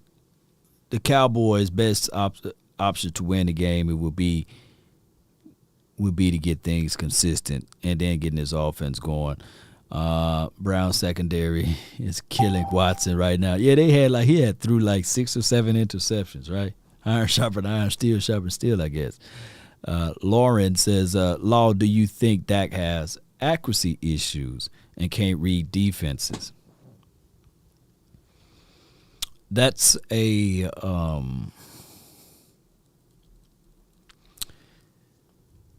put it like this: 37-10 doesn't equate that he can't read defenses. And I believe that his passing completion percentage is still top in the National Football League. And his QBR is like right at 100. 104 to be exact. Not many quarterbacks QBRs that high. Or quarterback passer rating, I meant to say, not QBR. Passer rating, it was right at 100. The best way that I can say this, if he had accuracy issues and throwing issues, he wouldn't have 37 touchdowns with 10 interceptions. It'll be more like 37 touchdowns, 28 interceptions, right? It would have been more of those type of games, but we don't see that out of Dak Prescott. Now, to me, and JT, hold tight, I'm gonna let you on. To me, Dak is better when we do off of boots, your waggles, when we do more of a power football and you have Dak under center. He's better in the system like Troy Aikman was, right? In that type or brand or flavor of systems. Not in this spread, we're going to throw it all over the field type of thing. And to me, I just don't think that what the offensive coordinator understands the concepts of quarters, dropping 4 or 6 DBs that you try to throw into the teeth of that.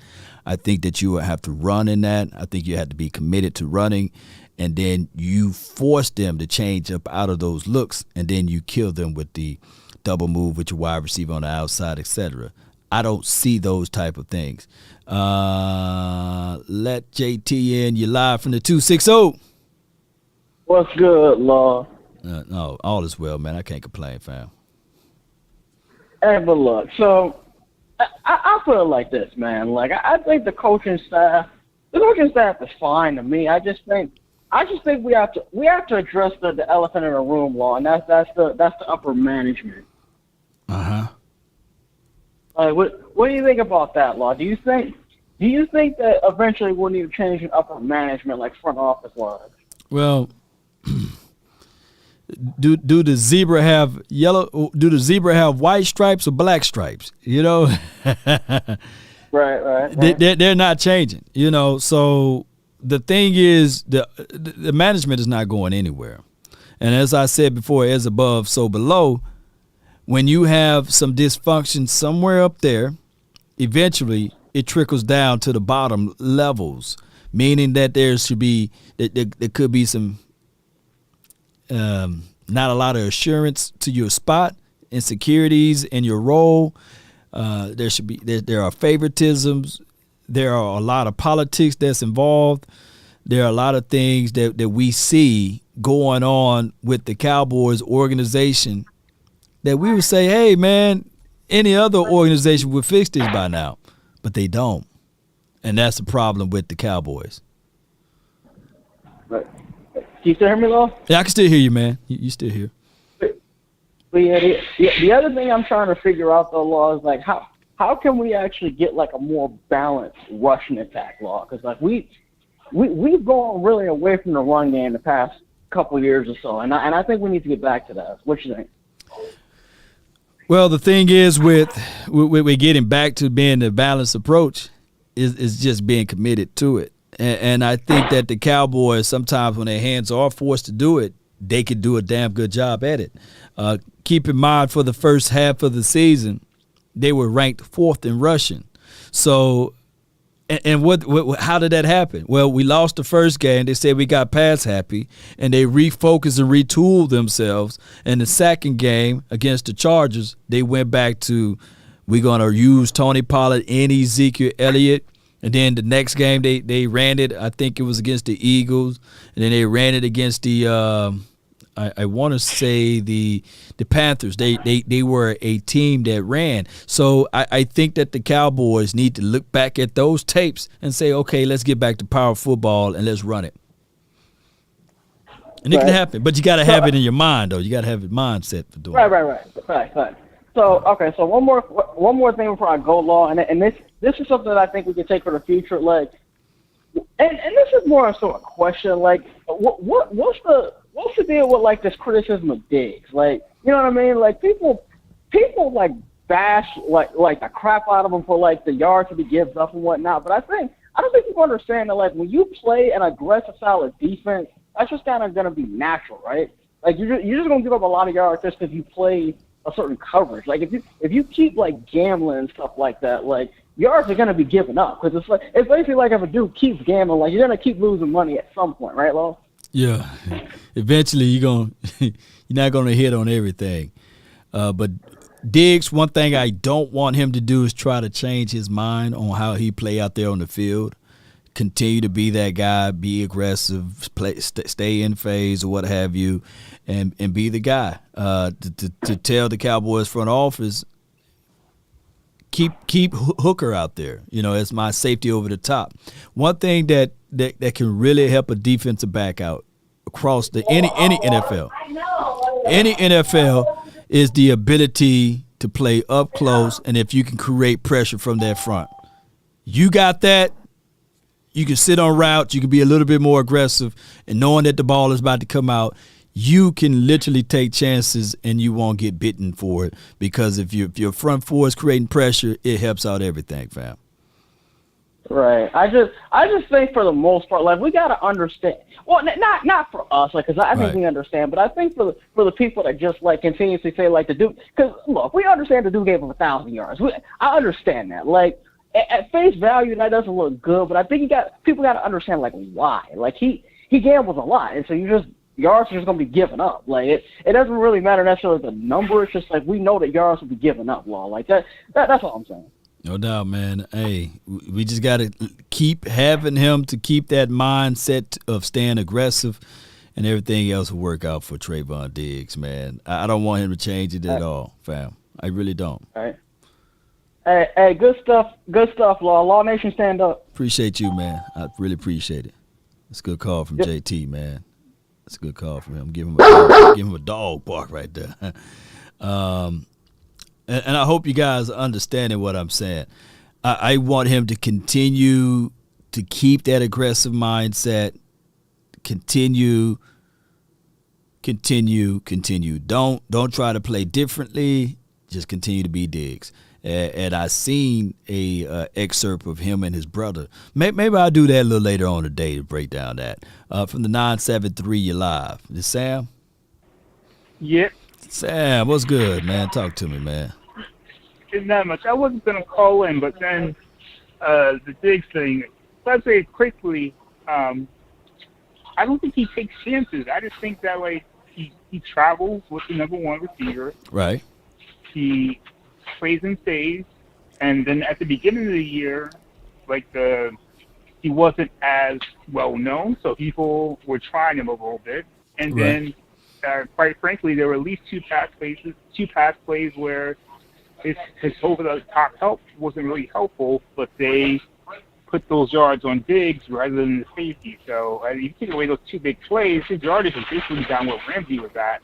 I don't know. I feel like it's like that false narrative. I don't think he takes chances. It's just that, whatever. He is what he is who he is. You know what I mean? Right. He gave up 51 more yards than Marshawn Lattimore? And he had 10 more interceptions than him. So I would take that any day, So yeah. Yeah. And the second thing was about McCarthy. I'm also, I don't know, maybe cranky today. People keep saying, "Oh, we like Sean Payton this and Sean Payton that." I'm like, come on, man. Like, if you look at their resume, it's not like it's that much different. And like, if you go have to give a pick for Sean Payton, like, knowing how like we don't use free agency, so we give a pick that's now, another potential addition to the team for a coach who may not be better than the coach he currently has. I feel like people got to chill with McCarthy. Like, it's not him, you know what I mean? Like, I think, like, other players was beginning to say, like, is at a certain point, like, you got to look at management. They're the constant. Like, we have different coaches, different players, but, like, if there's an issue, I don't think it's the coach. He wants I mean, he's won Super Bowl, so like at a certain point, it is what it is. That's it for me. All right, Sam. I appreciate you, man. Thank you so much for calling in, Sam. All right, so to answer Sam's question there, I like Sean Payton. I would like a world of Sean Payton and Jerry Jones to get rid of Stephen Jones, right? Let Sean Payton operate, even though, Sean Payton will run up the tab, but give me Sean Payton and Jerry Jones. But you got Sean Payton and you got two bosses. You got Stephen Jones and Jerry. I like what I do, but I don't like to have multiple people above me. That's just me, and when I start to contextualize everything, I'm looking at it like, nah, man, I can't have multiple bosses, right? It's bad enough when you get to the crib, you got the queen of the Peace Corps there. But here's the thing, D-Shift, call back whenever you get a chance. But here's the thing, Cowboy Nation, you got two bosses, man. You got a lot of cooks in the kitchen. You got Jerry Jones, you got Stephen Jones, and then possibly you can still have Will McClay over you. So that's a lot of people, man, and it's hard. Just deal with the one you got right now, Mike McCarthy. He's 12-5 last year, and let's see if he can replicate that. Now, if he regress and he have like a horrible year, if we don't get over 10 wins, then it's time. It's time to move on from him, unfortunately. Is it fair? No. LC, man, you live.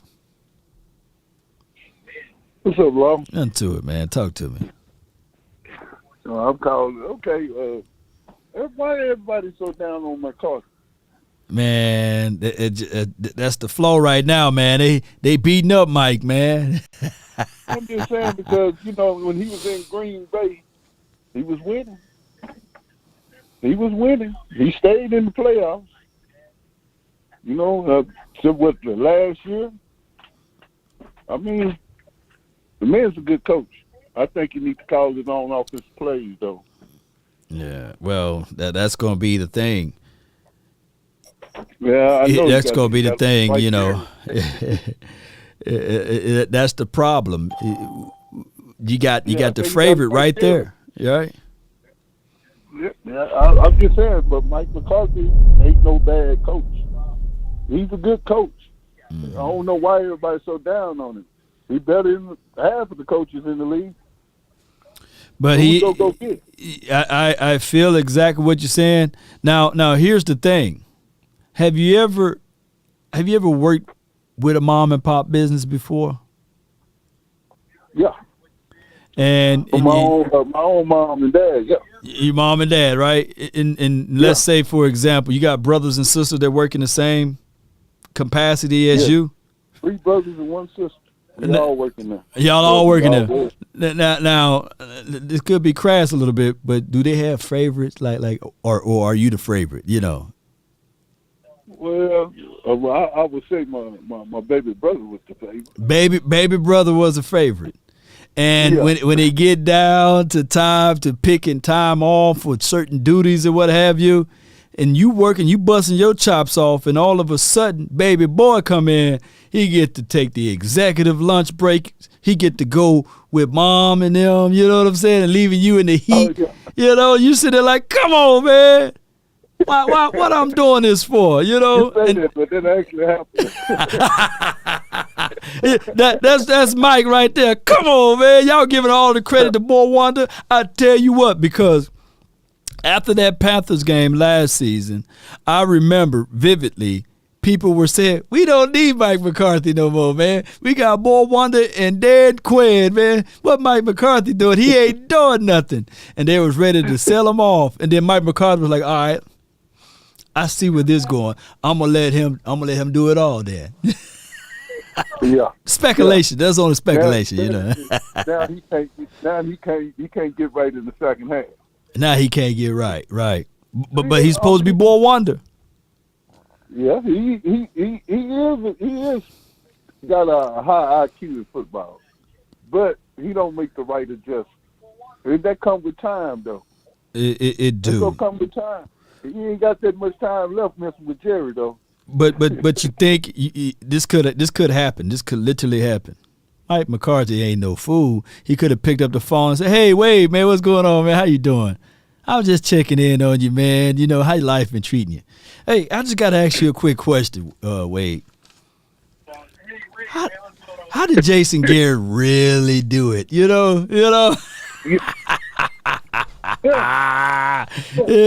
That probably could have happened. That's all I wanted, Law, man. Just, get a man a break, man. Get a man a break. He's better than most coaches out there. Until you get somebody better, let's ride with what we got. No doubt, man. Appreciate you, man. We want more. We always want more. We let's do. ride with what we got. No doubt, man. Appreciate you so much for calling in, fam. How about them Cowboys? Yes, it is, my guy from the 682. How about them Cowboys? Hey, man. But y'all get how this day go. The conference has been locked. All right, we're going to let the 305 live. 305, you live. All Nation, what's up, brother? Nothing much, Just man. want to say I appreciate you. I appreciate the positivity. I appreciate just hyping up Cowboys Nation. I'm definitely feeling it. I'm feeling it, man. I'm going to say this right here. I am not in any way, shape, or form going to defend Jerry Jones, Stephen Jones, or Mike McCarthy. I think a lot of the criticisms are valid. And, they, in many instances, they are warranted. But I'm going to say this right here, Law. I think we need to pump the brakes a little. Because I know Cowboy Nation, there's one standard, Super Bowl. And until we hit that level, nobody's happy. I get that. Right. But I'm going to say this right here. Mike Mayock was an NFL analyst or draft analyst on the NFL Network. Right. I mean, he out here just breaking down the drafts, breaking down team needs. He's an expert, right? Right. But guess what? When he takes that Raiders job and sit in the GM seat, it ain't that easy, is it now? Nah, you know what I'm saying? Yeah, you got complex It's personalities. not that easy. Yeah. It's not that easy. So I just think, listen, obviously we're disappointed. We didn't go as far as we needed to go last year. We had a chance. But that being said, all things considered, Cowboys were 12-5 last year. They did. I mean, we fell short. As bad as they played, under 2 minutes, we had the ball, had a chance to go down and win the game. So yes, we need to vent. I get that, but let's give some credit here too. I mean, Cowboys had a really good season. I mean, kudos to the defensive coordinator. Did a great job. We had some great jobs. So I'm just saying, Cowboy Nation, let's ease up a little bit. The sky is not falling. Right. We still got a good team. We still got, criticism aside, you got to give credit where credit. The front office, they've done some good things. I'm not saying they're perfect. Right. But I'm just saying it's easy. It's so easy to be a backseat driver, Yeah. And so that's what I want to say. But I appreciate you, man. I appreciate Cowboy Nation. Shout out to Lost Nation. Appreciate everything you do. I'm going to hang up and hear what you have to say. No doubt, man. I appreciate you, man, so much for that.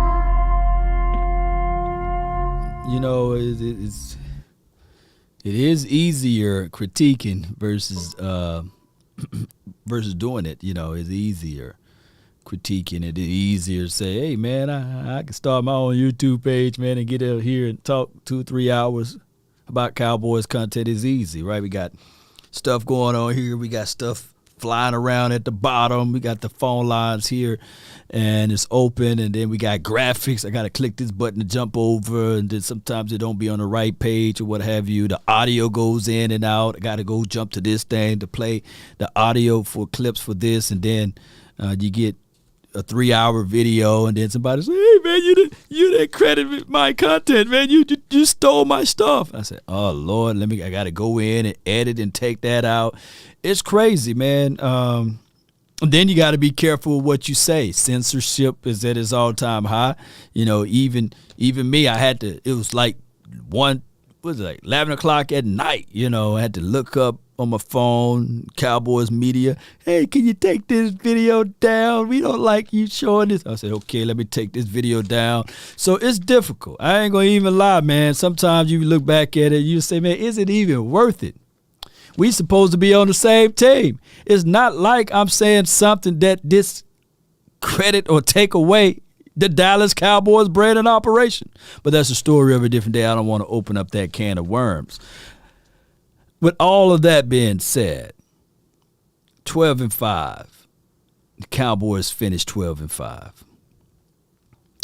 And the Cowboys, from our perspectives as fans, we know that they could have done better. Right? I think on one of those Spider-Man movies, what do you say? With great power comes great responsibilities or something like that. And we have a right to hold the Cowboys' feet to the fire. It's been 26, 27 years, right? So we as fans, we know, like, come on. We look at all of these other teams, they are adding to their weapons, whereas the Cowboys are taking it away. And I'm sitting there like, why would you take it away? Right? We seen Cooper Kupp get an Odell Beckham. And when we was like, hey, go get Odell Beckham. And the third of the fan base was like, no, man, we don't need Odell Beckham. We got this, we got that, and I get it, right? So they had Robert Woods at the top. So they added to their organization to help elevate their number one. So now what we're living off of is hope. Hold on, pain is ending. And the hope part of it is that we hope that, my God, let me find a clip of it that I can play this clip. They ain't going to say, hey, man, take this down, man. Take away from the Cowboys brand, man. But I can play this clip right here, and it shows that he's working out. It shows that he's elevating his game. He's not on the couch getting fat. He's not eating oodles and noodles. He's working on his release game. And a third, some people that was watching still had to say, hey, man, this don't mean nothing. Can he work on his hands, right? But at least he's working, right? There are some players that just sitting on the couch. There are some players that's sitting there waiting for the season to kick off. But he's working. And that's my thoughts on with Dak Prescott. He's working. He is trying to better his craft. He is trying to also give back to the community with the kids. He's been there for those kids there, right? He's working. He's also developing chemistry, answering questions to the people, giving back to the community. I mean, he ain't out there hitting on women. He ain't going out there getting multiple massages and asking for a happy ending. Can I get a happy ending? Look, old folks say ain't everybody's lying, right? This dude has been a model citizen, and there's still someone to say, hey, man, that quarterback trash, man. I don't care about that. I just want the rings. But the man is working. CeeDee Lamb is working. Jalen Tolbert is working. These guys are putting in extra time to be the best. I digress, man. So, Cowboys front office, they found those guys, and they should get credit for those guys. But we as fans, we also said, hey, you got those guys. Can you go out there and at least bring in Anthony Barr for a cup of coffee? It won't hurt you at all. We got $23 million, by the way. Right? And we got 3 more days before you guys tell us the news of Dalton Schultz. Let's not drag this thing out. Because forever, if you pay him a lot of money, you're going to have fans. You created a problem that you didn't have at all. And the Cowboys are notorious at doing that. Creating a problem that we didn't have at all. We didn't. You could have just paid the man. could just pay the man in the off season, what have you, and we won't be dragging this out. But now, by you stretching this out, there will be people that will forever despise Dalton Schultz now. Just like there's people forever despise Ezekiel Elliott now. We are the only fan base and organization from the office that create this distaste, this disdain, right? Centered around money. We are. To this day, some people still can't stand DeMarcus Lawrence because he was asking for more money, right? It's crazy. Cowboy Nation, I really appreciate everybody for tuning in for this episode and being part of this one. Shout out to you, Jeffrey. Thank you. LLJ, appreciate you. I think you said that they hate me. I truly believe that they hate me. The Cowboys hate me. You know, they really do. I mean, it wasn't even that much of a video, but it's a story of a different way, right? They hate me. They absolutely hate me. But they love Steve. They love Stephen A. Smith. They give him an opportunity to spit his gums about the Cowboys on draft day or what have you. They love Post Malone. Maybe I should be a rapper. They love Yellow Beezy. You know, they love those boys, right? But I don't think that there's a person that's represented with the silver and blue that put in the hours, the workable hours that I do. You know what I'm saying? It's crazy. But it is what it is. They hate me, and that's okay. That's how it is. But I love them. I love the Cowboys at the end of the day. They hate me. This channel may not be here for long, right? They'll be here with all of their riches and wealth. And it'll just be me. Hey, man, you know, you taking the content, man, clips, and you know. It's all good. I'm the people's guy, right? You know, break me down and build me back up again, Cowboy Nation. And that's what it is, regardless of the situation and scenario. When I look back at it, me and Marion the Barbarian, we're the same age, right? And his time expired. He's gone on to see the Creator. Life is a mystery. Tell me not and mourn for numbers. Life is but an empty dream, for a soul is dead that slumbers, and things are not what they seem. Life is real, and life is earnest, and the grave is not his goal. Dust thy art, to dust returneth. It's never even spoken to the soul. In this world's broad fields of battle and bivouacs of life, be not like a dumb-driven cattle, but be a hero in the strife. Lives of great men all remind us we can live our lives sublime, and departing, leave behind us footprints on the mighty sands of times. And not just for that, but for your mind, Cowboy Nation. I've been in many battles, lost many, won a few, and I'm still fighting. And I want you guys to continue to fight too. There's one thing a man should always do, mainly to himself be true. Never allow someone to change your point of view unless what they bring makes sense to you. Never judge a man by sight alone, nor by the height he has grown. And when speaking, keep it at a moderate tone, because raised voices turns hearts into stone. You see, in the beginning, they didn't care about what you did. You only had a few followers. But now they see that you got an impression. You are an influencer. Boy, oh boy. The morals of life, live, love, and respect for another. They take that away. They want to capitalize off of your greatness. See, they want to copy you. They laughed at me earlier And now they copying me, right? That's what they do. They follow you to destroy you. That's what they doing. That's what I can see with my natural eyes. I can see it. Little fingerprints of Law Nation is everywhere. And I mean it.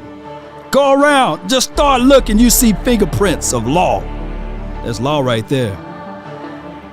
There's law right there. The morals of life, live, love, and respect for another. No, no, no, no, no. You see, they try to alter your heart, to rip you apart. Those man and those brands. No man should call them a friend because they bend the lies around the truth until it meet their end. Everybody know that intentionally I do everything out of the will, love of my heart. I elevate these things not just for me. I'll take this shirt off to give it to a stranger. Right? But I'm gonna fall. I'm gonna fall still fighting.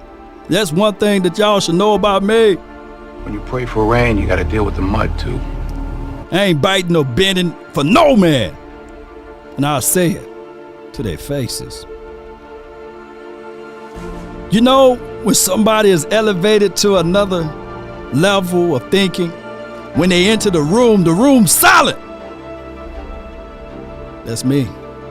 I knew that when I was this young. Things don't change, Cowboy Nation. Everything else remains the same. Can't break the blueprint, baby. And want to know how I know when somebody is lying? You liar! I got multiple accounts with over 100,000 subscribers. And they didn't reach out to them, the nameless, faceless accounts, but they reached out to me. Let that sink in. That's been my time. I really thank you all for yours. And remember, you're listening to nothing but the best. Still go Cowboys. Let's get it. Don't try to lie to kick it. Don't do me like that. When you pray for rain, you gotta deal with the mud too.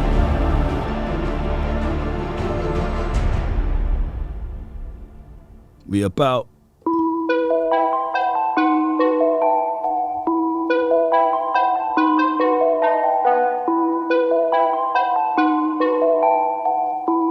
Like this motherfucker don't miss.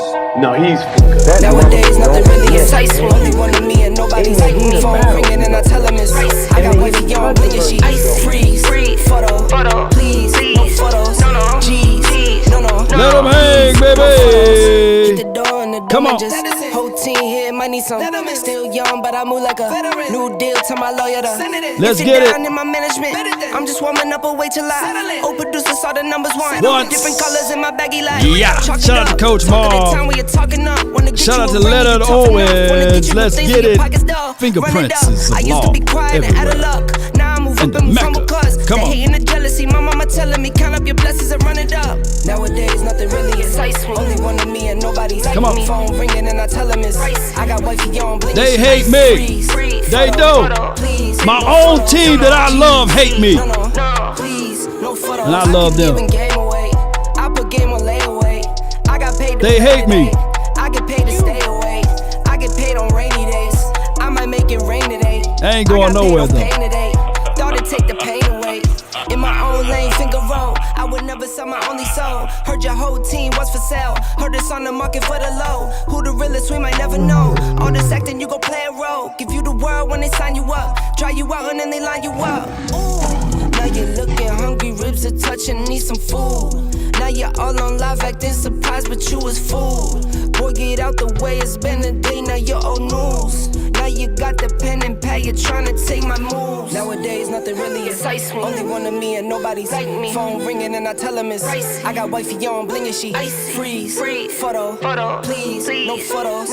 G's, no, please, no photos.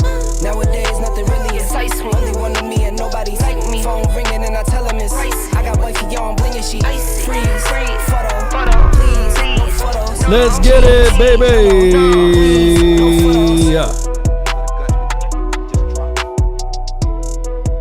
They hate me because they can't control me. They hate me because they want to speak for me. And they want to control the masses. That's just what it is. That's what I figured out. That's what it is. That's the reality of it. Let's get it. They hate me. Cowboys, front office, and the media. They hate me. They do.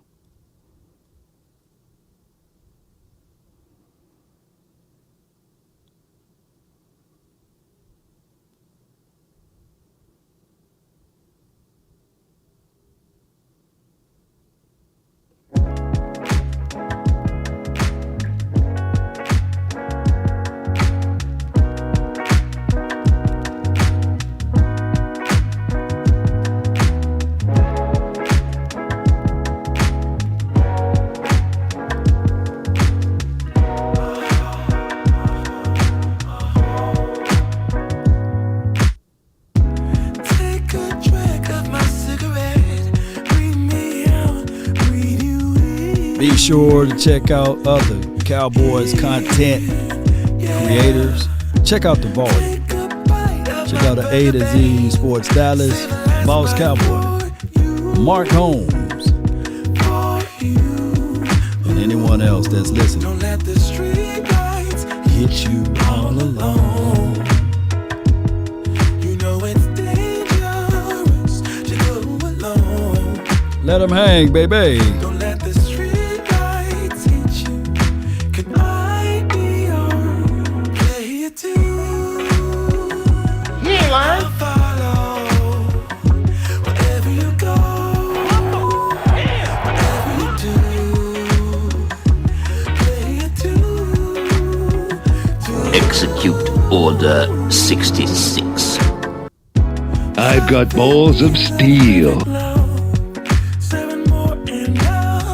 Suck.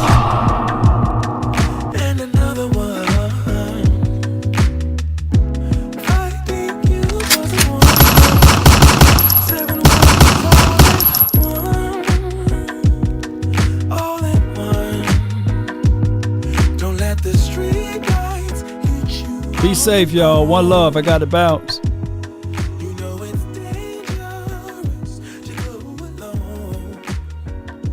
Owens, I got you next time for real, fam. I do.